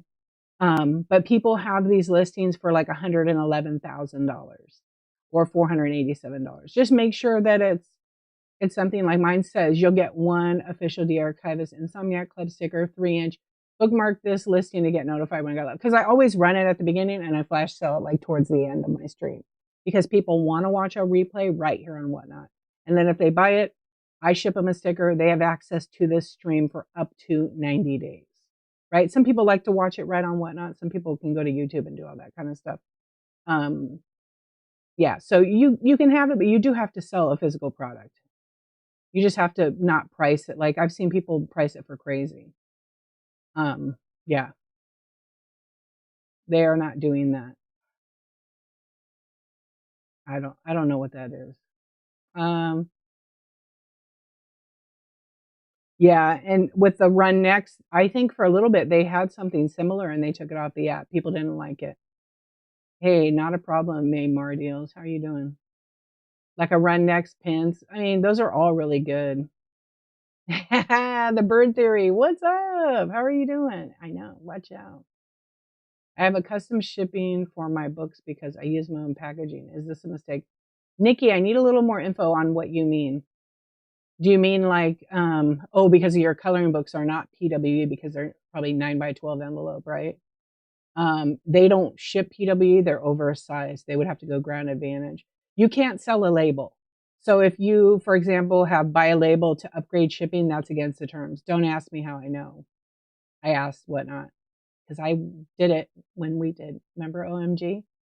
Remember with the drawers, blind pools on the drawers, and then I would pick their piece of glass, and then sometimes it was over a pound or 5 pounds. They would have to buy a shipping label. You can't do that. It's been against terms. We just did it, but how do I avoid going over shipping without profile? If I do fragrances. Okay, so you can't ship fragrance because they're flammable via priority mail. You have to mark them hazardous first, and then they ship all ground advantage. That's a post office rule. If you can only create 5 in a box, then you pick the shipping profile that best fits, and then put 5. So if you have you create the custom shipping profile, but keep in mind that you have to label it smart. So you might want to do like, you know, I'm trying to think how I label mine because when you pick it for the drop down, you want to know you picked the right one. So then maybe you do 5 per box and then whatever weight that's going to be, right? So you could do 4 to 7 ounces, say each one's 4 to 7 or 8 to 11. And then with that box, you have to label it like smart. So you could do like, I would put, what would I put on mine? I'm trying to think right now. I'm going to look right now because I kind of forgot I don't use those as much anymore. So if I go edit and I pick my shipping, okay, so here's what I do. I do CB for cardboard box, and then I put the box size. So I have like 12 by 12 by 12, and then it says 5 pounds. So you might want to do like, like fragrance. You could put fragrance and then 5 per, and then the box size. And then it'll be in your custom shipping profile. It'll be in your show. You can pick which one you want. OMG, YG, thank you for your purchase. I appreciate you. Okay. So, but only put like 5 per, so that when they buy the 5, then it starts over. It bundles that shipment together. Because if you can only fit 5 in the box, just know you can't ship those priority mail. You definitely don't want to ship them priority mail. But that's how you set that up. There are a lot of people breaking the rules, yeah, because they just do what they do. And then when they get a warning from whatnot or they get suspended, they're like, I didn't know, or they knew and shame on them. Yeah. We all learn. Look, when I started, I didn't know squat, but I learned from like, learning from whatnot, reading, help.whatnot.com. It's a lot of stuff. Watching whatnot give demos and whatnot explain that you have to edit the box size. You have to change the weight on every package. Like we could print labels from the phone. The problem with that is you can't edit the box size or box weight, and you have to do that. Even scanning packages. I know it's a pain in the butt. People use the scan sheet, but the package is really nice because say you have somebody that claims you got a tiny little box and they were supposed to ship your whole order, but you scanned it within the app and it shows your box, it shows your box size. You can even take a picture on a scale. And they try to say, they didn't get it. And guess what? You have proof of a shipping label. You have tracking that tracks it delivered. So they could get in trouble for that. Because whatnot's not going to back them up if they're saying they got everything in a 4x4x4 box and you've got a 12x12x12 box full of everything, right? That is the case. You're super welcome, OMGYG. I appreciate you. You can, Auntie Billy. Why that red chat you? I have no idea.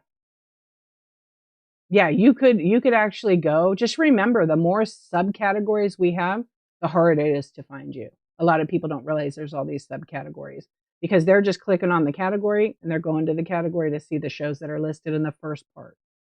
Look at estate sales, for example. And you could go on the phone, and when you're listing and you could request a tag. I think the categories have to get requested, like emailing, whatnot. I'm not sure actually. Okay, let me see. I used to use an orange padded envelope and it usually ships media mail. For your coloring books, can those ship media mail? Yeah, so if you put the books, custom shipping, so you put it in book category. Yeah, okay. So it's whatnot, yeah, help.whatnot.com. That's where it's at. And those change all the time. The terms change, not that often. The rules may change a little bit, right? When they find that people are, misusing it, they have to these terms, these conditions and all these rules were made because a seller pushed it too far. And then another one pushed it. And then they have copycats. So they're like, whoa, just like right now with the new shipping adjustments. It's not new, guys. It's just Whatnot's tired of paying for it. It's time for you to pay for it or do it right. Those are just the ones that get caught. Those are just the ones that get caught, or buyers that actually reach out to Whatnot and go, hey, I've got this thing from the USPS. They want $100 for my package. They get a receipt. They pay for it. They like the seller. Sometimes they don't even tell Whatnot. I can't imagine the hundreds and thousands, maybe $1 million worth of stuff that people have eaten. Has anybody here, and don't say the seller, but has anybody here ever gotten a package and they had postage due from the post office and they paid it? Anybody? Let's see. Moxiana, what's up? Yep, me too. Yeah. So they deliver it. They won't give you the package without paying. Very rare sometimes. Yeah. So this is on the seller. The seller didn't care about you to do the right weight. They just scammed the system. That's just a fact. It's just a fact. But you didn't have to pay, but they said postage due. Yeah, because they billed back Whatnot. You contacted to get it. 5 to 7 a week. What? Now let me ask you this.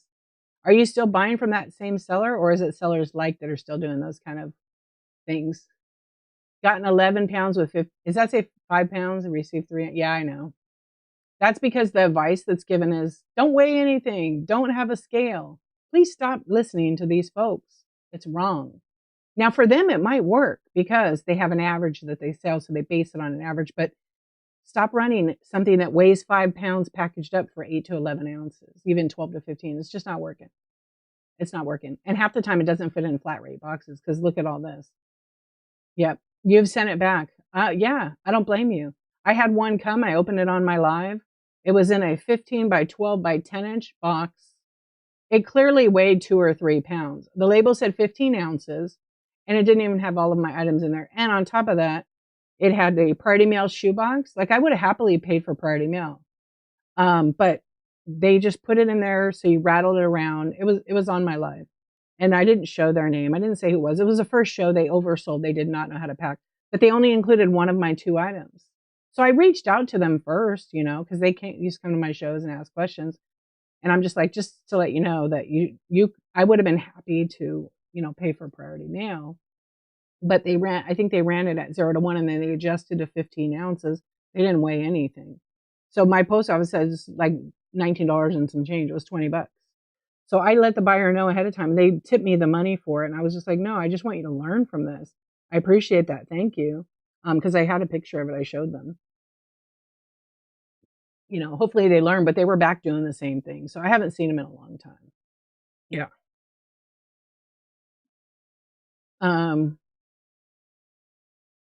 Oh, okay. Hold on. I'm going to read what you guys said. So if you're selling, just shipping is very important. It's very, very important that you weigh the item. In the beginning, I treat it like every other platform. So I learned 20 plus years ago. So if I have an item I weigh and it can be packaged, and it takes time to learn it, like you can't learn this overnight. But like if I have these little mystery blind boxes, I know that these, like some of them are super light. They're like 4 to 7 ounces in the box, but sometimes they're like 12 to 15 ounces in a box because I use like an 8 by 6 by 4 inch box because people collect this stuff. They don't want it smashed, and I could fit probably 3 of them in there. Or I can use if they get 2 and it's over a pound, because sometimes that happens, then I put it in a 8 by 8 by 7 inch Priority Mail box, right? Doesn't cost me anything extra. But I always still weigh it just to make sure. And in the whole time I've been doing this, because I'm just trained that way. I just have to do it the right way. And have I been off? Of course, it happens. But I had two orders. One was like $1.36, and one was, I think, $2.16. And what's crazy is they were for the same type of item. I shipped hundreds of the same item, and they caught those too. The other ones were fine. That was the actual weight of the item, but they were saying it was off. I'm like, I weighed it literally right there. Yeah. But it happens. 2, I'm fine with that. You max 3 per envelope. Yeah. And then they know. That's kind of what I was after. If something changes or they're enforcing it, do they send a single reminder to sellers? I don't think they send it. I don't think, unless it's a major change. Unless it's a major change, then they're going to notify. You have to check your emails for that.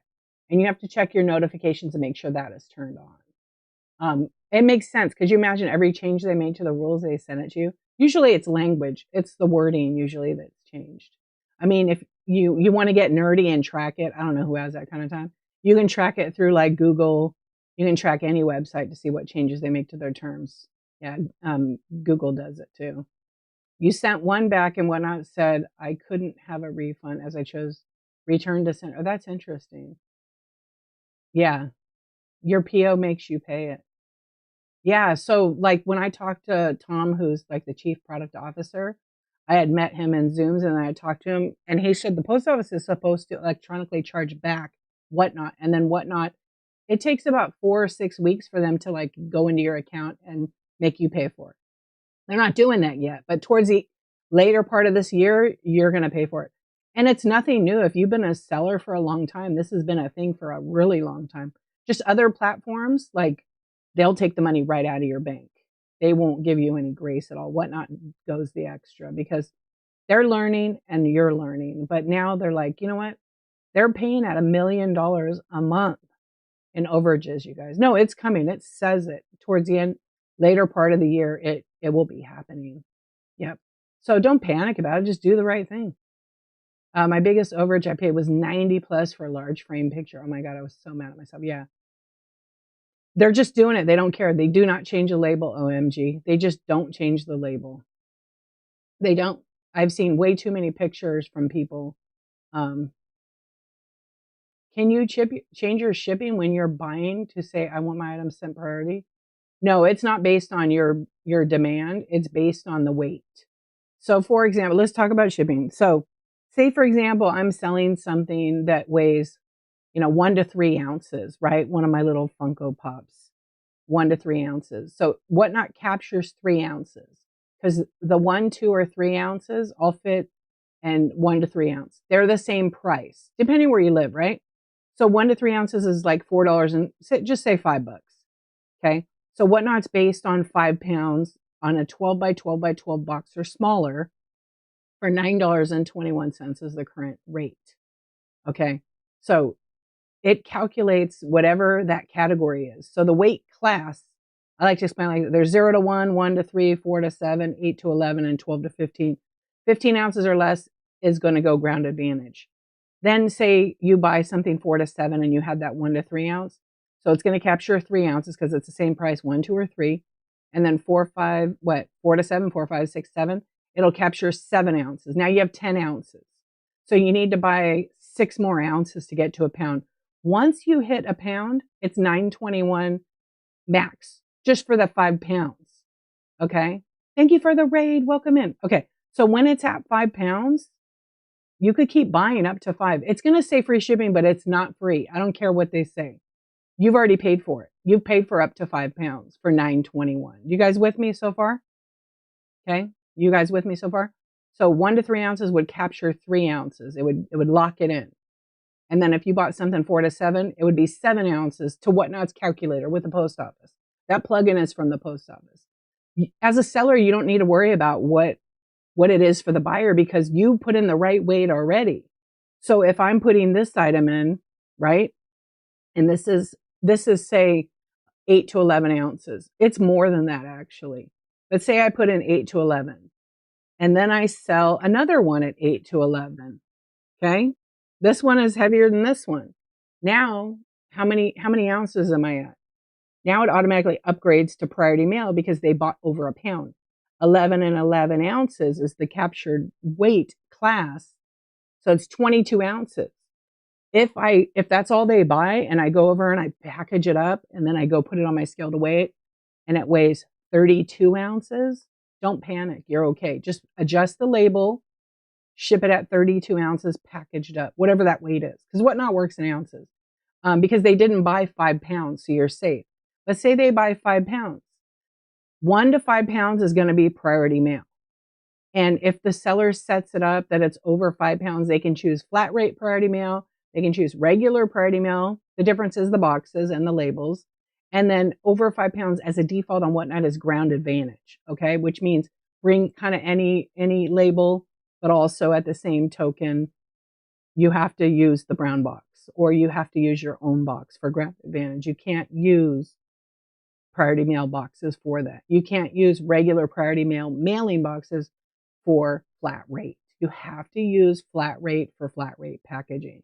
And that's a whole other category. But you can't choose that you want priority mail versus, I know a lot of people want that because at the post office, I could choose to ship ground advantage packages on a 10-pound box or a 4-pound box, but it's not set up on Whatnot just like that yet. Julie, what's going on?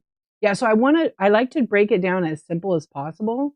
And you don't even need shipping profiles unless you're doing some kind of custom item that's over the 5-pound mark or at the 5-pound mark. Or if it's a certain type and you like the perfume I explained earlier, it's kind of like that situation.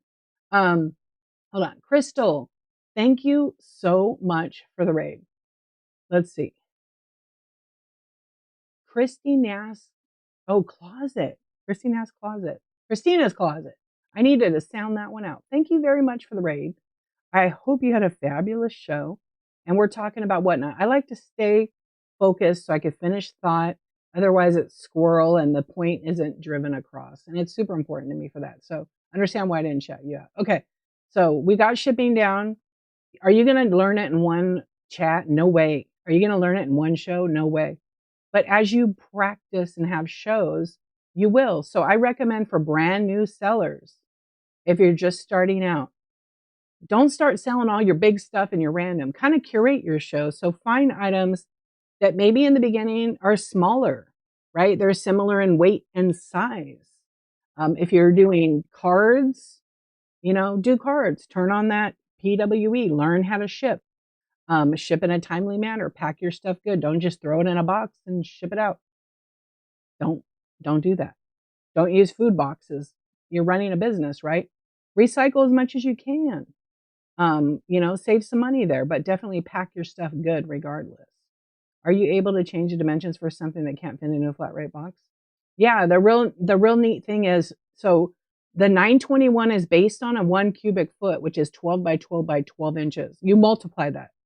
Okay, that gives you the cubic inch. But understand that if the box changes and you have a box that's like 12 by 6 by 6, you want to go edit the box size before you ship out, because that will help you as well. Is it going to reduce the box cost? No, not really. It's already, been out, but it will lower the weight. It will lower the weight to what the weight is, because we don't know if someone's going to buy one item or 50 items. We just don't know. And the way the smart bundling that Whatnot's like created, it works really well if you don't mess around with too many custom shipping profiles. It's only on specialty kind of items. So, yeah. So if you have a box that goes over 24 by 24 by 24, don't pack it in there. You're going to see an outrageous cost. And those are the kind of items that, say you have a big sign and it's, 24 or 20 inches, and then it's maybe 6 by, 18 inches. You want to make a custom profile on that, so your buyer knows upfront how much the shipping is. It might not be worth shipping it on her. It might be too expensive. The buyer can determine if they want to pay it or not. If you just run it at a 5-pound rate and hope for the best, and then you go and ship it and it gets caught, the buyer's probably going to be asked by the post office to pay anywhere from $40 to $100. If it's over 28 inches, there's a $15 charge on top of it. It's going to get ducked into your account. So just do the right thing. I've changed. I don't ship any of the big glass anymore. I just don't. I don't want, if the buyer really wants it, I do a custom shipping profile, and I put the dimensions of the box I'm going to use. So if it's a 12 by 20 by 18, it can be super expensive, but it will be oversized and the buyer will pay for it. If they don't pay for it up front in your show by you doing the right thing, they're going to get a little note from the post office that says you have postage due, and they won't get their package. Or you'll get a mark, you'll get charged from Whatnot. Yeah, you can put it in there. I would do a custom shipping profile on big, because big is a word that define big for me. What does big mean to you? Big could mean, I have a cat up here that's probably going to need to go in a box that requires me to add 2 extra inches at the top, 2 extra inches at the bottom, and then 2 to the side, all the sides 2 inches around, because that's what USPS wants for protecting the item. And so maybe these vases that are probably, like I have a genie bottle up here, and that one with the top stopper is probably 17 or 18 inches tall. If I add 4 inches to that, it's about 21 or 2. Okay. So I'm telling you actual facts about shipping. This is per the post office. You have to put the dimensions. So I would create a custom shipping profile on that by the time I packaged it. So say it weighed 2 pounds. I'm almost going to say, with that kind of box, it's automatically going to be about almost double to triple the weight because of the way I pack. So an item like that has 2 pieces. I need to package that top piece in its own box. I need to package the other, and then it all goes in one box, Okay, hold on. Let me read what you guys are saying. You can't upgrade a shipping label. You cannot sell a shipping label. Now, on the back end, if you're on the computer, you want to use the desktop, you go to whatnot.com, you log in, you go to the seller hub, you go to shipments, and in shipments, there is a line for each item sold. To the right of the shipments is a pencil. Right before it, it says generate. A lot of people just hit generate and then bulk batch ship them out, right? So you don't want to do that. You want to hit the pencil, especially if you have something like that and you have to adjust it. Okay, but it's different. You have to change it each time. But if you go to shipments, it's going to show those items. And it says, for example, it'll show, like, I had a couple orders in this show. It shows the buyer's name, and then there's an expand thing. You click it, and then it doesn't show edit. Edit should be like bright color, to be honest. It should edit shipping details. So I click on it. Now it shows, because they bought a sticker, it shows PWE 11 by 6 by 1/4 of an inch. And just because of who I am, I changed it to 5, right? It's a 5 by 6 envelope. And then I leave it at 1 ounce. I hit save changes. It tells me if there's a change. There's not going to be any cost for me. I'm not going to use any shipping label. I could hit generate label, but my show's not over, so I just leave it like that. If I want to edit the box size and I have something like, for example, say somebody bought like 8 or 9 of these, but I can fit them in a flat rate box, I can toggle on the flat rate, and then right below it, it turns red. This is only on desktop. You can't edit the box size or any of that on the phone. I don't recommend it. I recommend using the browser. If you don't have a browser, but you have like an iPad, log into Whatnot with like the Google Chrome app and use that. And then right below it, it's going to say like, in bright red, it'll say select the flat rate box type. If you have a flat rate package and they paid it and it's in the £5 range, you can turn off flat rate and it fits better in a Priority Mail large box. Okay. But you don't learn this until you actually start testing it out. But I highly recommend anything bigger, you definitely put a custom shipping profile. We talked about that earlier in this stream, so I probably won't go over that again. Yeah, test it, because if the person lives in the same state or next state, there might be a cheaper to ship object. Yeah, when you unbundle it. Sometimes it happens. You don't see until then. I heard someone. Yeah, it's definitely against the terms to ship outside. That's probably a bannable thing, because here's the thing. There's people that will like try to drop ship stuff to people that buy it and they're buy it now. I don't recommend that. I don't recommend buying from sellers that do such things, because on Whatnot, there's a tracking number. All of your purchases are tied to the tracking number. If you buy 10 items, but 2 of them are like drop ship kind of things that you don't know about, they really may never deliver it to you. You're gonna have to trust that. So if someone hints on that, that would be the last place I'd shop, because they could be drop shipment from Amazon, which is against the rules. Like people giving TVs away, iPads away, they drop ship it, but they don't actually ever send it to you. It's just the fact. Anything that's over it, you have to create a custom shipping profile for Barb and put the correct size of the box. And you have the option to create that in the Seller Hub. Neva, yeah, you should. Yeah, I always change it. You should as well. Whatnot actually says that we should be doing that. People dispute it. Don't do it if you don't want to, but you really should. Okay, I had a 24 by 6 by 6 2-pound box. I got charged extra $12. It fit the 36-inch total, but I had not changed it. Well, it fit the 36-inch total. We're not adding them up anymore. Yeah, that doesn't actually, that rule applying of adding height, length, and width doesn't count. It's the multiplying it for the cubic inch, because they're basing off cubic inches, not total girth like Post Office was doing. Whatnot has a different weight class for that. That's why we're getting such a good deal. Yeah. The customer probably did get charged for sure. They probably used a shipping adjustment on that, even though it's kind of like, let's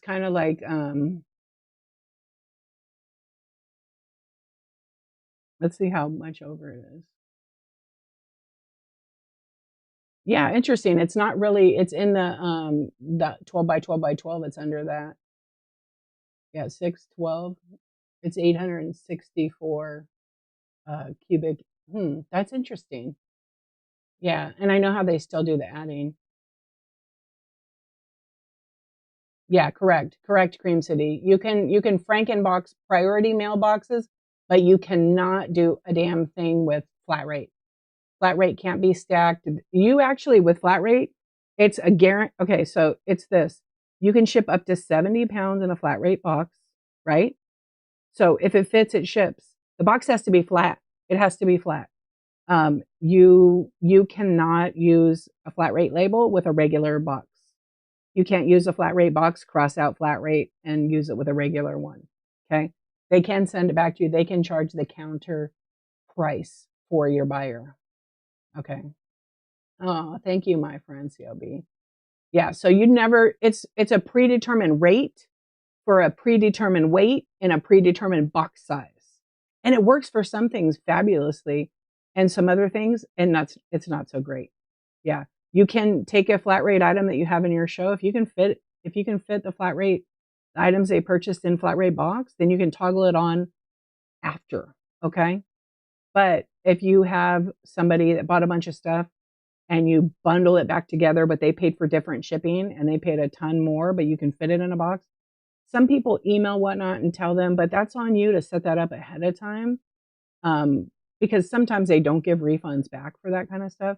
But I have seen, yeah, it did. It triggers something. I wonder if there was a an overcharge for the length of it. Sometimes it happens.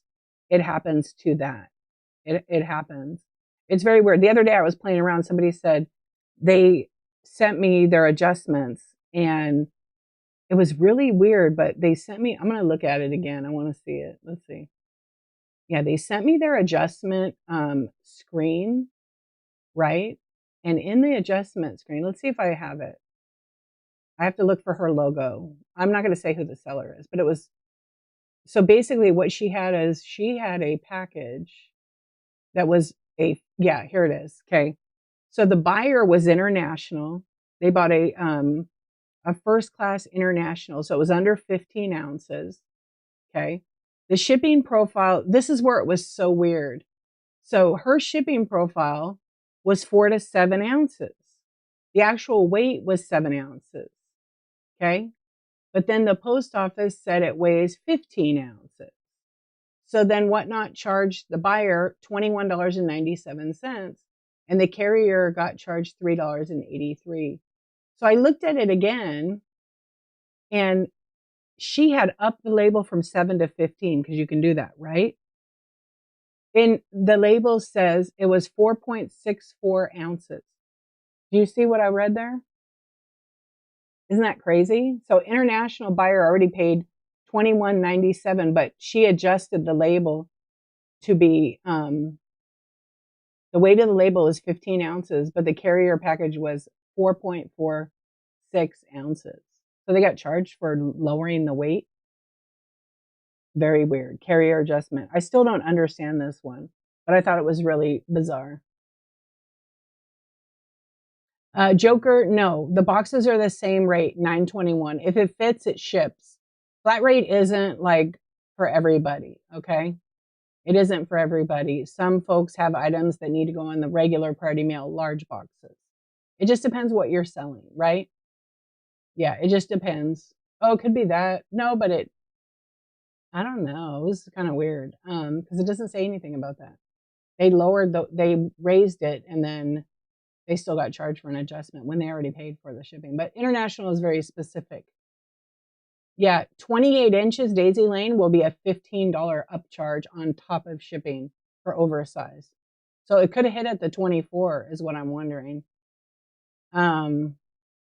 Yeah, JTaz, I talked about the shipping profiles actually earlier in the stream. I don't use max. It's not max bundling. It's not that. You mean max shipping, right? Where they don't pay over a certain amount, like $9.21. I don't do that. Shipping costs a lot of money.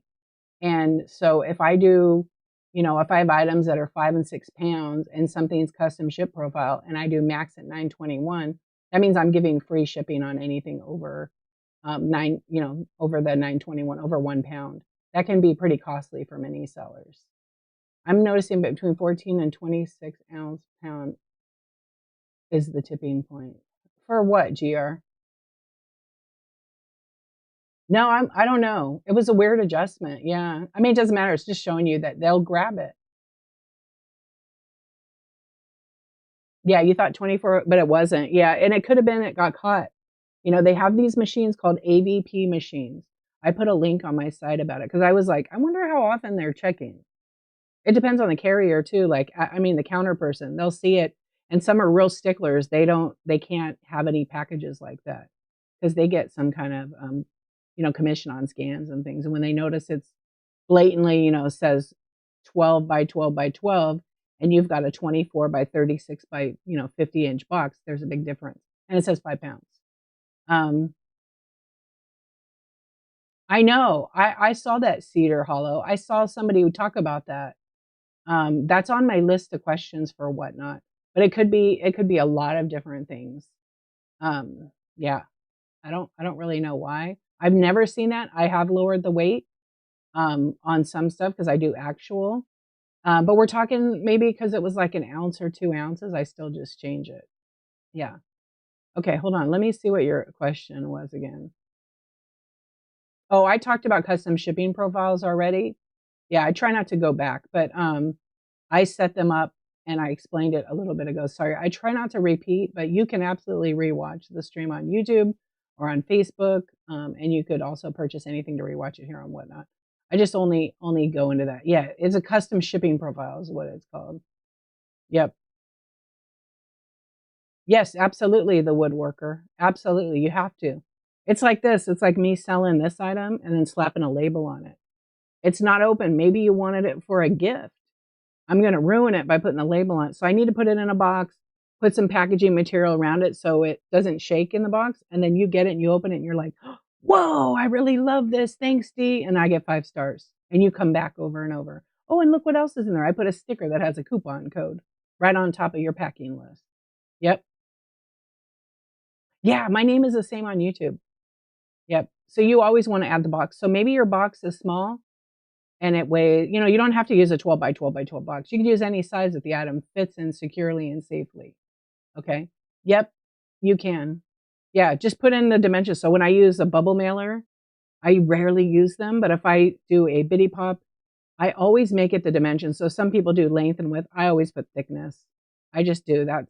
I do it all the time. I put number one, I put, okay, it's 6 by 4 inches, but it's about 3 inches thick or 2 inches thick. I always put that in there. Yep, I do. That way there's no mistakes. And then when I take a scan of the actual label on the package, they can see that it's a bubble wrapper. So I try to do it in a little bit of an angle underneath or over the top. So it captures everything. And then if somebody says, I got a flat, empty envelope, then I can dispute it because I have proof of the package. I have a tracking number that assigns the item, right? There's no empty envelope. There's the item inside it. So, for what it's worth, these are all little features and tools that Whatnot has given us that go internally to work in our favor. If somebody says, "Oh, I shipped them a big box," and then they go look at they go look at the picture, Whatnot, and their customer service can go, "Well, you didn't scan a package. We don't know what it looks like, and there's no tracking, which means you didn't ship anything out.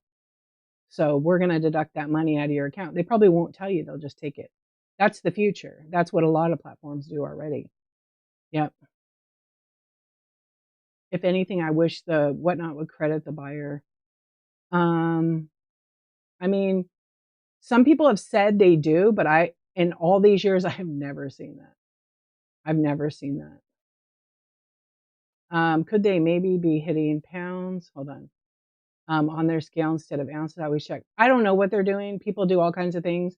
They should check their scale before they weigh anything to make sure it's set on pounds and ounces together. Yep. But some people get confused because in Whatnots, it adds it up to ounces because that's what they base it on. So you have to be really careful when you're editing that shipping label that you convert. If you don't know how to convert, figure it out. There's lots of online calculators. 16 ounces per pound, right? But you need to put in the right ounces on Whatnot. It's not by pound. But if you have a box that's a pound, put a pound. Yeah. Zen goodies, it depends. How are you going to prepare that? I would probably never send chocolate in a bag. That's just me. It's going to get beat up in a box. I would definitely wrap it like it's a presentation. And yeah, I would so if it's a few boxes, it depends on how much each one of them weighs. But I would kind of always use a box. Yep. And since it's a food type item, I would definitely not recycle a box with a food type item. I would try to find I don't think I have any right here, do I? I found these longer boxes and they fit perfect for those kind of things. You could put bubble or you could put a little bit of paper in there, wrap it up, put your thank you sticker or the QR code with a coupon or whatever. And then I would be weighing what it weighed. Again, we're getting into summer months. So chocolate temperature, it's going to melt. It's going to be a mess. So I would actually take that all and put it in some kind of bag and fold it over with a sticker, right? You figure out what steps, but if you just toss it in, it's going to get in a poly mailer, a bubble mailer, it's going to be a mess for the person on the other end. Yep, it's going to be, the whole United States is going to be pretty much hot. Alaska, maybe not. Yeah, just a thought. But even if you put it in a bubble mailer, there's still the option to put some kind of supportive material like cardboard, to protect the packaging, the labeling. But it is better kind of to put it in a box. Yeah. I sell Laffy Taffy candy. I don't ship it in the summer at all, but I have shipped it when it's kind of warm, and I put a little sticker or a little note that says, "Hey, it's a little bit hot. Would you put this in your freezer or your fridge for about 30 minutes?"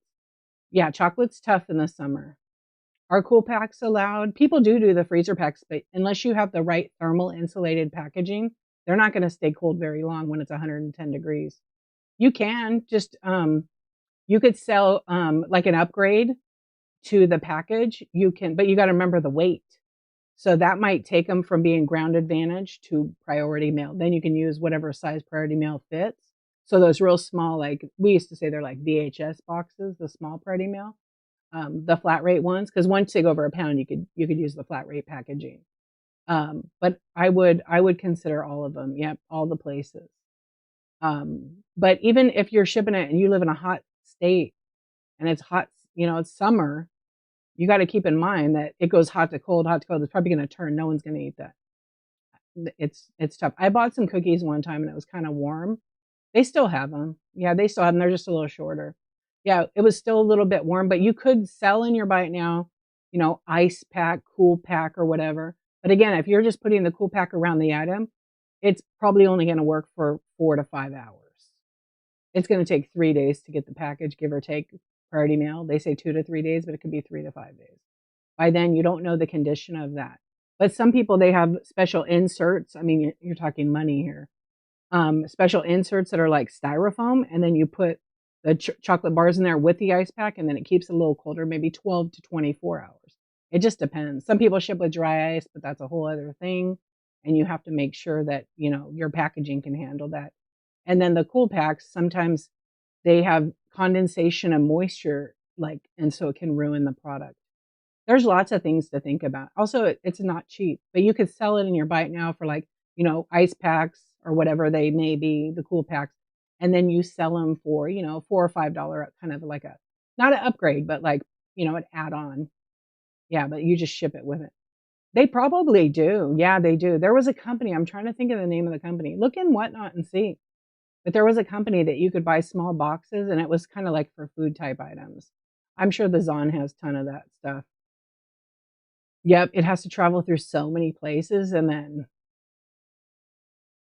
yep. And some people, I bought some snacks. I'll call them snacks. I've gotten homemade snacks here, and I don't believe eating in everybody's kitchen is the right thing to do because we don't know how clean or dirty those kitchens are. And they had taken priority mail flat rate bubble mailers and used them as insulation, and they were hot. And that is not what you're supposed to do. So please don't do that. The buyers are not coming back for that. Yeah. Everything was kind of melted. And because the condensation and the moisture, it made the product have a little mold in it. So it was already spoiled before I could even get it. So it was a waste of my time and money. Yep. But if that's something you want to do, you got to look. There's lots of resources online. Yeah. Yeah. And sometimes they'll have lower runs where you don't have to buy as many. It just depends. Just you can look it up on the internet. Maybe actually, you know what a good tip is? Don't go with these big companies because their shipping is more usually, like Uline, their shipping is more. Okay. Their shipping usually costs more than the actual product. They're local to me. I just don't support that company. I just don't care for them.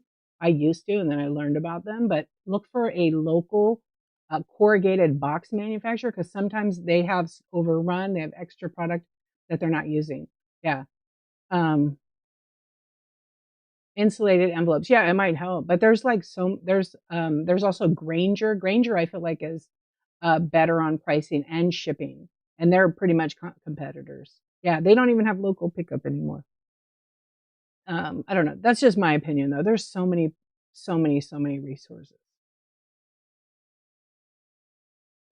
Excuse me. I knew that sneeze was gonna come and get me. Excuse me. But just look locally, look around your neighborhood because there might be a box manufacturer, depending where you live, right? Depending where you live. Yeah. Thank you. Yeah, I knew that was coming. It's like that season. Someone says, you got hantavirus. Okay, yep, I put 126 ounces almost instead of changing it to pounds. Kimmy D. Oh my god. I know. Yeah, 16 ounces is a pound. I thought about selling. There's these like really awesome like a chocolate manufacturer near me. They have such good chocolate, but it's so hard to like ship that. You know, you can't do that year round unless you invest in the proper packaging. I have one down the street from me and I just discovered, yeah, isn't it crazy? I have one like 2 miles from my house.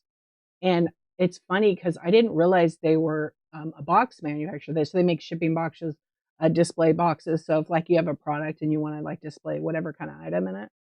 And so one day I was like, oh my gosh, I know this company. So I went in there and I asked them, do you guys have any like corrugated boxes, roughly this size you're not using or you want to sell? Like I want to get some printed, but I don't want to buy like, 5,000 pieces right now. And the guy's like, sure. And then we talked for a little bit, hit it off. He takes me in the back and he's like, what box do you need? And they literally had 20 pallets of just overages. They just were stacking them up. He goes, take whatever you want. Hey, the phone rescuer. That's not the phone whisperer, the phone rescuer. Yeah. So I was able to buy 500 8 by 6 by 4 inch boxes for 10 cents a piece. The first time was 20 cents. Then I went back and I ended up buying like 1,000 boxes for 10 cents each and then 20 cents the first time. What a deal. Those boxes are like double that at least, 44. I think I bought 100 on a certain website for like 44 bucks, so 44 cents each. I love it. What do you say? A nerd. That means I could text you this thing I wanted to talk to you about, but I can't talk about it. I can't talk about it here, but it's something we talked about before. Yeah. He said, how? Airplane mode. The airplane mode is the win every time because it tells your phone, don't connect. I got a free poster at AMC for the Billie Eilish movie. Oh, nice. So that means you stole it. You stole it. Why are you telling us you stole it? I'm just kidding. What's up, Envy? How are you doing? Have you have you seen the movie? They already gave it to you, huh? Yeah. So you guys, I always do the thing, and I did it one time only. So if you're here and hanging out, I appreciate you. Drop your shows. If you have a show, you're a seller, or you want to be a seller. Put in there what you sell, when your next show is. Don't forget what time zone you're in. It will adjust for everybody, so they'll figure it out. But definitely, hello. Wait, hello, movie theater people. What is going on? Are you ready to rock out with Billie Eilish in 3D? Let's go. I'm not sorry because you probably have me on speaker. What's up, Tober? How are you? Hola. I think I did. I think I'm quitting all of this and I'm just going to move into yelling in a mic on TikTok. Yeah. I scared them last night when I did that. Yeah. Post your shows. I mean, people don't like, I don't ever say that, but I just leave it in there. Yeah. When I did the robot thing that one time, I was AI tips for tips. Yeah. It's always appreciated, never required. I know. I was drinking some coffee. I need to get some water. Yeah. There is a Billie Eilish movie. But apparently people don't like her now. So I don't know. I can't keep up with all the stuff. I can't keep up with all the stuff. It's just too hard. Yeah. I don't know. I still would like to see it. I know Cream City, DJD. Well, on the mic. I do have a setup. I played it the other night and it's a different voice. It's like a broadcaster. Yeah, Billie Eilish. Yeah. My one time I took my kid to her house because I know where Billie Eilish lives. Well, her parents' house because they haven't moved. They live in the same house.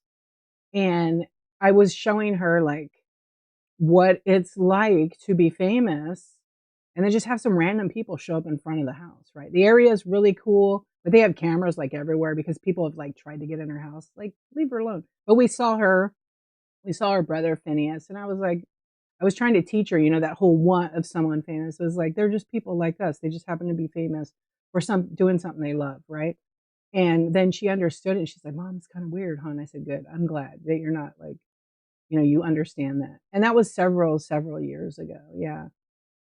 But it was still kind of cool to show her. But I love that neighborhood. It has so many good little, restaurants and things like that. Nikki, thank you for coming in. Have a good one. So look at all the shows, follow all the friends, vintage, everything. I go live. Let me plug myself because, we forget to do this kind of stuff. So if you're new and you're watching, you're hanging out, you're over on Facebook or on YouTube. My name's Dee. I go by Dee Archivist here on Whatnot. The name speaks for itself. I'm an archivist of all kinds of things, mostly photography. I've been going live for 711 days here on Whatnot every single day.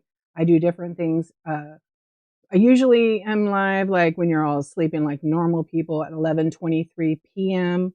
Pacific time until whenever I want. Sometimes it's chatting, sometimes it's auction, sometimes I'm going to yell in the microphone. Sometimes I'm in raid trains, sometimes I'm in all kinds of challenges. Why not, right? And so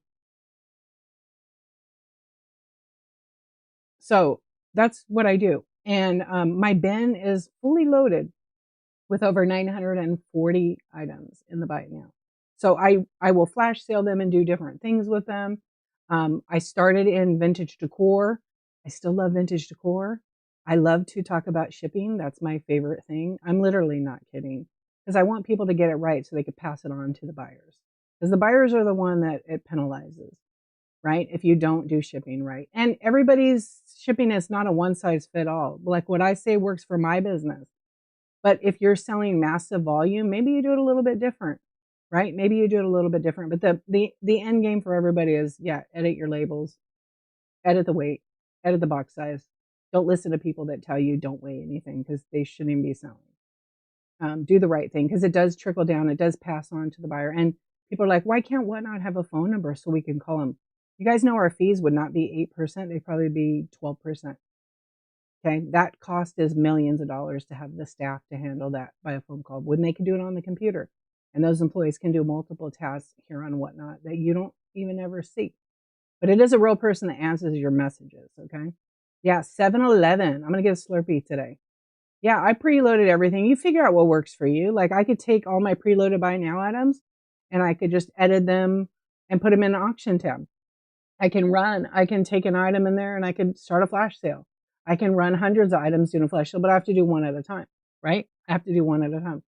I can go in and I can run flash sales right now, or I can run this plushing cat and I can run it in an auction. So I have the choice. Okay, I'm running it right now. It's obviously just a ship only blind bag. I did 3 seconds just to show you. You get to choose what you want to do. Whatnot is not just about selling. It's community over competition. But it's a business. At the end of the day, this is your business. So what do you want to do with it, right? Are you going to sit around and complain that it's not working for you?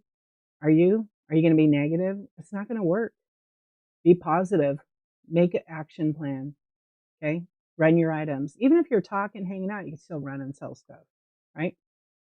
You know what? I did actually forget me not. I already talked about all that kind of stuff a little bit ago. Because I like to not go back over shipping. In 2 weeks, I'm going to be talking about shipping. I just want to let you know for future. Hey, Moxiana, my friend, thank you so much. Yeah, can you ask? But I'm going to answer your question. I just want to let you know, like when I try to keep it like so, or we went over it. It would be a good idea. Watch it on YouTube because I went in great length about that. Yeah, you can actually do that. Yes, you can. So okay, I know your question, so, and it's fine to ask, but I just want to let you know that. So if you have an item and you make your show 921, meaning they pay no more than 921 for shipping, right? And say they buy 1 pound in your show. Now they could buy whatever they want, as much as they want. You're going to pay for everything over that 5 pound rate, right? It'll bundle what it can, but if you have a custom shipping profile on a 10 pound piece of glass, if it's in that show and buy it now, guess what? You're paying for it, not them. So you have to justify it. You can remove those kind of heavy items if you want. Yeah, so that's how that kind of works. You see what I'm saying? Yeah, so you will pay for that. So If you go on the back end and you yeah, that's why I don't do the reduce, because I have pieces of glass that weigh 5 and 10 pounds, 15. Um, I have this new thing that's going to be like a custom one.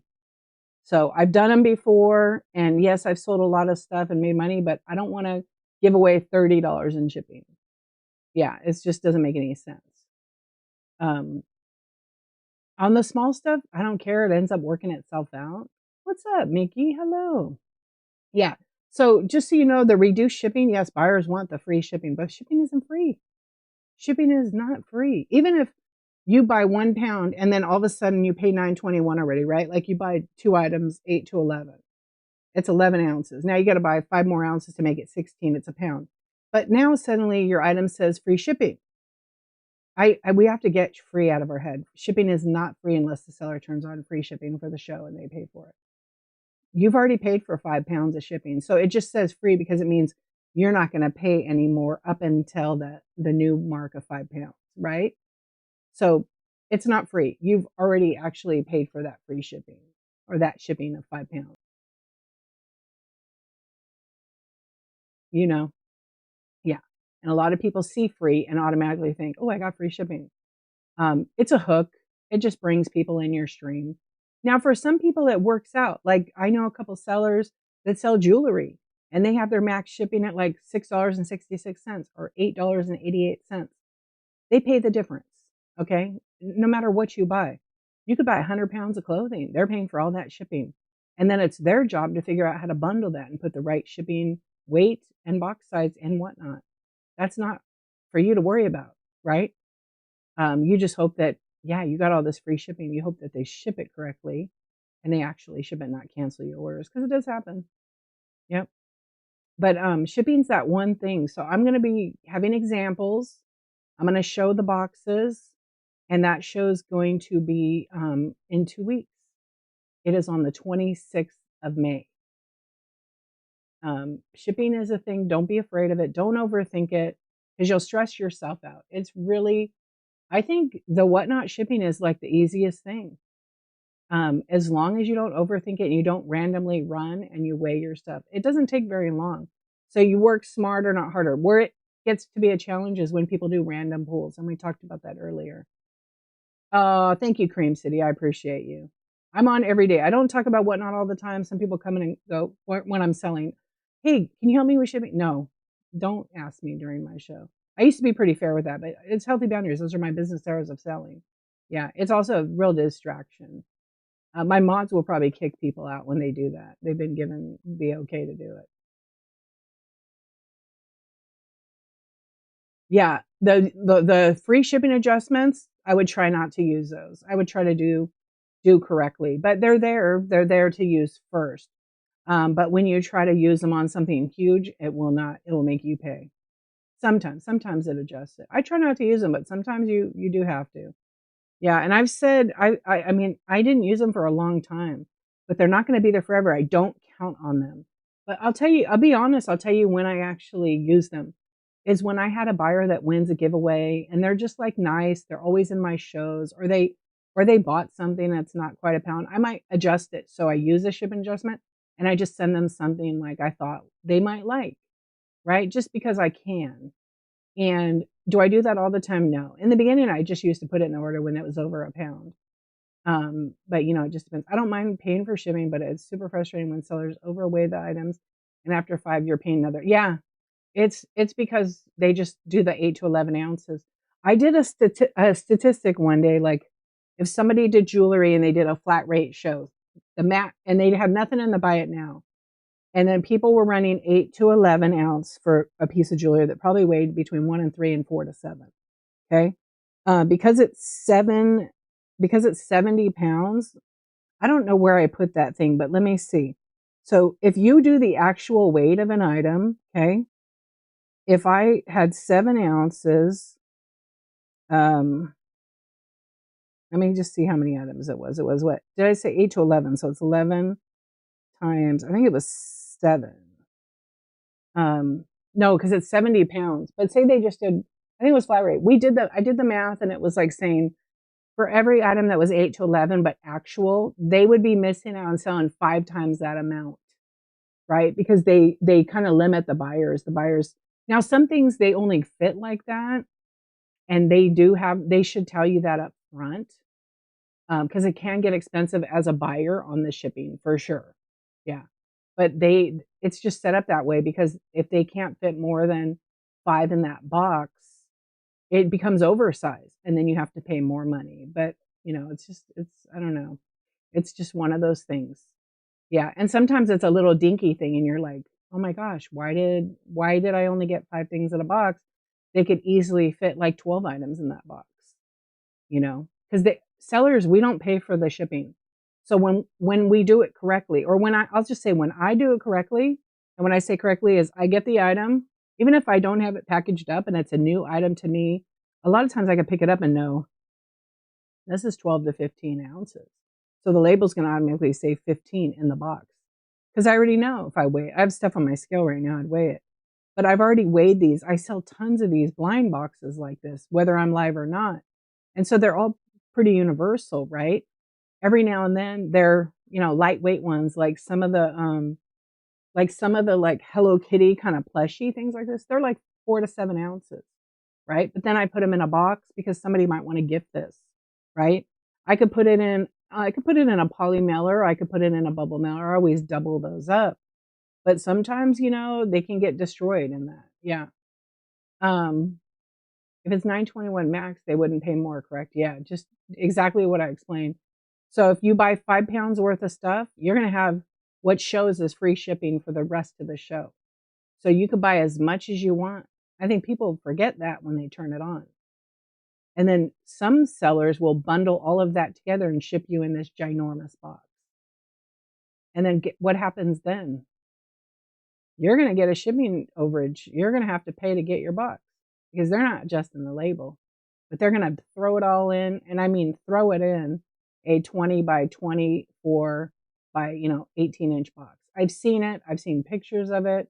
And then they're just going to toss it in there in a poly mailer and maybe throw it in some padded bubble mailers that are flat rate, which you shouldn't pack like that. Yeah. So, unfortunately, that stuff happens, but that's why you're here to learn to do the right thing and whatnot. I teach the whatnot way. It's literally not that hard, folks. It's simple. Just it's overthinking it. Have a show, even if you're having a show now and you don't preload and you run everything 4 to 7 or 8 to 11 ounces, you might want to rethink that. Maybe kind of get some kind of system where you put all your lightweight stuff in it and do random pulls from that. You can still get stuff and put it in a lid or a box. I have a box here. I have some books in it right now, but I have like all my mini brands. They're 1 to 3 ounces. So they're like in a box. I can pull from the box and do a mini brands pull, right? I can do a mini brands pull. So I have like a box lid like this from like Costco, and it's got product in it. And I can just pull it out, pull it on camera and show it. And then I have to label it. So I have a little chart that I use over here that has 24 squares on it. And I lay each one on it. And then when the show's over, I go, okay, because my title doesn't say random pools. I stay extremely organized. Matter of fact, this is what it looks like. I think it's a giveaway and a 23. So it's like this thing I made. I put tape on it. It lays on my desk when I do those. And then when that's done, right, I can see the number. When the show's over, it says mini brands as shown on live. And then it says number 1. The archivist got number 1, number 4, number 5, and number 8. I get the packing list. I check it off. I grab those. I go put it in a box. And I have a little 6 by 4 by 2 inch or 3 inch box that I actually put those in. And then I process it all that way. I get it ready for packing. I might write in pencil the person's name on the top of the box. I weigh it just to make sure. And then when I've sold so many of them like that, I already know the weight. So if they've gotten them, they're 1 to 3 ounces. It'll be 369 ounces for the box. If I have to make an adjustment, then I make an adjustment where according. You figure that out. Yeah. But that helps me stay organized on a show. So I don't ever call it like a random pool. Almost never. I always title what it is so it helps me at the end. Because, hey, say you do an 8-hour show and you've got all these little boxes of things, like you sell it and you put stickers on it. It'll help you stay organized, right? If you do a random pull and you're trusting your video receipt to watch back, you might spend like double the time trying to find the items. So that works for me. That's what I do. I just find that way easier. So I actually have a 48 and it goes across. So anything small I can put on there. If that doesn't work, then I have little round number stickers and I just put one of those on it. And then I have a rolling cart that I'll bring over here and put that stuff on. It just makes it easier for, okay, now it's time to ship. I just did a 6-hour show. Now I'm gonna ship this. And then so instead of, like I talked about this last night, one of my shows I sold the most stuff was 383 items. It was a 22-hour stream. It was all vintage glass. You know how long that took me? Because I was organized. For all the small stuff, maybe an hour and a half, but for the big stuff, it was like 4 hours. It was 120, I'm going to say 125 packages, because most people bought 2 or 3 items. Yeah, probably most people bought 2. There was a couple that bought like more than that. And that stuff has to be packaged and shipped out within 2 business days. As soon as the item sells, the clock is ticking. As soon as the item is sold, the clock is ticking. If you guys didn't know that, it just starts ticking, which hits in your shipping time. So pay attention to that. If you do like a 20-hour show, do it on a Friday night. Then you have Saturday and Sunday to pack. What's up, Miss Vicky? How the heck are you doing? How the heck are you doing? So let's see. I'm going to ask you guys. We're going to rate. It's already 12. It's already 12. The day just goes by so quick when we're having all this fun talking about shipping. If you're new here, if you're really new, not being sarcastic, drop a 1. Okay, hold on. Drop a 1 if you're really brand new. Drop a 2 if you need to learn about shipping, like you're really confused.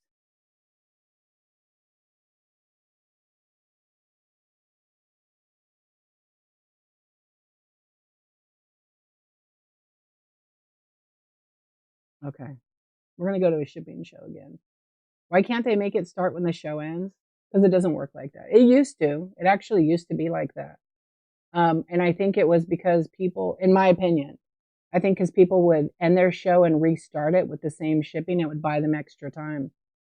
So I think that it's when the item sells. I got clarification directly from Whatnot. Yeah. Okay, I'm going to do a poll. All right, just for fun. What holds you back from selling? Your space, yourself, or too much work? I should have put shipping, huh? We'll just leave it as myself because that all is included in it. Yeah. I know you need some confidence when selling, but you don't have to be the best. You just have to press the button and be a little tiny bit organized. You can start with 10 items that are all similar in size and weight. It's helpful when you're packing. Get some packing paper. You can buy it from literally any store locally. And then watch shows where they're maybe packing. There's tons of YouTube content. But definitely read the Whatnot, help.whatnot.com, because they have a lot of information. And the shipping, I'm telling you, the shipping is not, I try to break it down like as basic as I can, because one, we overthink all the time. We think we have to do what seller XYZ is doing over there because they have 1,000 people in their stream. Do you know seller XYZ and seller ABC started about the same time? And those sellers started just like we started, didn't know squat, but they pushed and they kept showing up. They kept showing up. They kept showing up with inventory. And they tried a selling style that was appealing to the people that like the surprise stuff or the random pulls. Mystery was a big thing on here. It's not, you can't do mystery stuff anymore. You can't do mystery surprise pulls. You have to show it. Okay. You could call it mystery, but you have to show it and then run the auction. Yep. So we're going to be rating our friend who does an awesome job explaining, okay, explaining shipping. Today is her shipping show. She's a community host for Whatnot. So I don't work for Whatnot. I never claim to work for Whatnot. I do work with Whatnot as a community host. So Whatnot hand selected about 30, I think there's 30 or 32 of us. Blasian Bunny is a community host as well. A Reworker's Passion, Michelle's Deals. Actually, you can see the show list on my website. I did put the link there because it's hard to share the links in the show. I wish I actually could, but you can find all the scheduled shows under the events tab on thearchivist.com. Okay, it's not a selling site; it's strictly informational. But if you go to the events, it says Whatnot Community Host Seller Support Shows. Those are all the community hosts from Whatnot.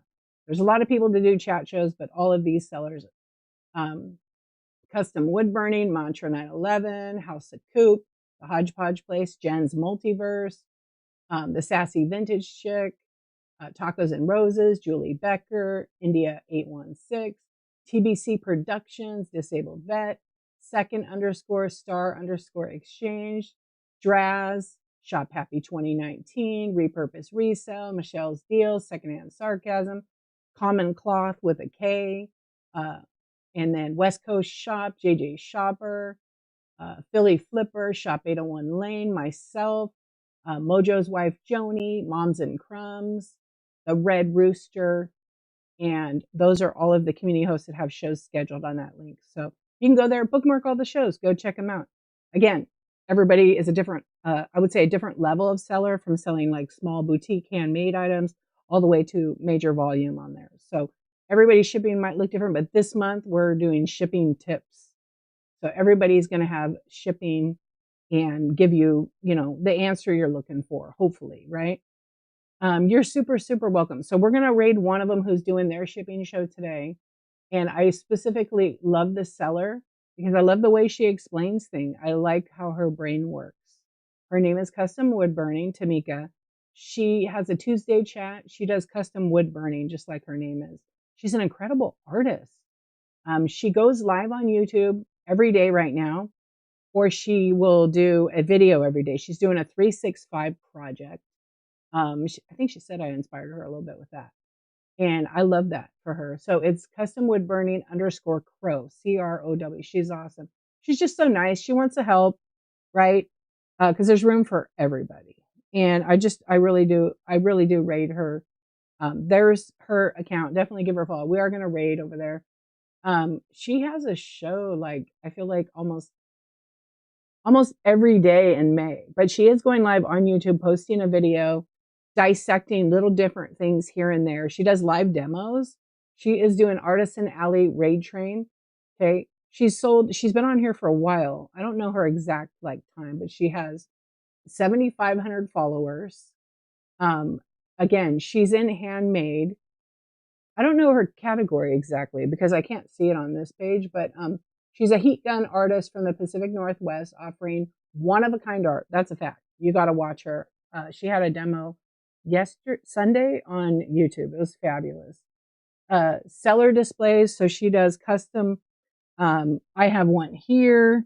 I didn't get it with the, but you put your trading card inside it or whatever you want to put. And it's basically a stand for cards, and then she could custom wood burn your name in it with like a color. It looks really, really cool. Anyway, she sold 543 items, but understand those are all handmade. You should definitely visit her, buy it now. Support handmade arts. I've always been a fan of that. I'm really pushing it this year. I try to rate into handmade as much as I can. She has a 1-day average ship time, and she has 5.0 on her reviews. Matter of fact, I need to leave her a review. So we're going to raid over to her show and we'll learn about some more shipping. But yeah, I appreciate you guys. Let's get it set up so we can go raid her. And is she off? That's weird. It wouldn't let me raid her. That's interesting. Okay, maybe there was a little glitch. All right, we are going to rate. Hey, you're super welcome, my friend. Listen, no matter, we all have things like my poll says, what holds you back? The number one thing that holds you back is yourself. You've all said it. Okay, 65% of the people are held back because of themselves. Listen, you may not have somebody that supports you in your home or believes in what you're doing, but you know what? Do it anyway. If you're afraid, do it anyway. Show up, do it scared, do it nervous. If you're worried about certain things or you're not ready, the time is now. No one's coming to do it for you. Okay. You can do this, but you don't have to bite off a big chunk. Okay. You might choke, but you're going to learn, right? Don't take off such a big bite. Get the shipping down. Don't stress about it. Just start with the small things, do cards, sell things around your house. I don't have the inventory. Sell things around your house. I'm sure you don't need all the stuff, right? I'm sure you don't need all the stuff. Friends, I appreciate you. Facebook, thank you. YouTube, I'll see you guys later. Quick laser show. I don't know if it's going to work, but let's do it. Is it going to work? Are we getting a laser show? Might not be dark enough in here. Yeah, it's not dark enough, but I'll give you some hearts. Thank you, guys. I appreciate you. See, it is not communicating today. I'm banned. I'm banning myself. Anyway, hearts. Usually hearts pop out of the screen. But I don't have it super dark in here today, so that's why. Thank you, friends. And when we get over to custom wood burning, you can drop hearts, you can drop eyeballs, whatever you want. Okay, so let's just go spread our love over there, and I will see you guys later. Have a wonderful day, and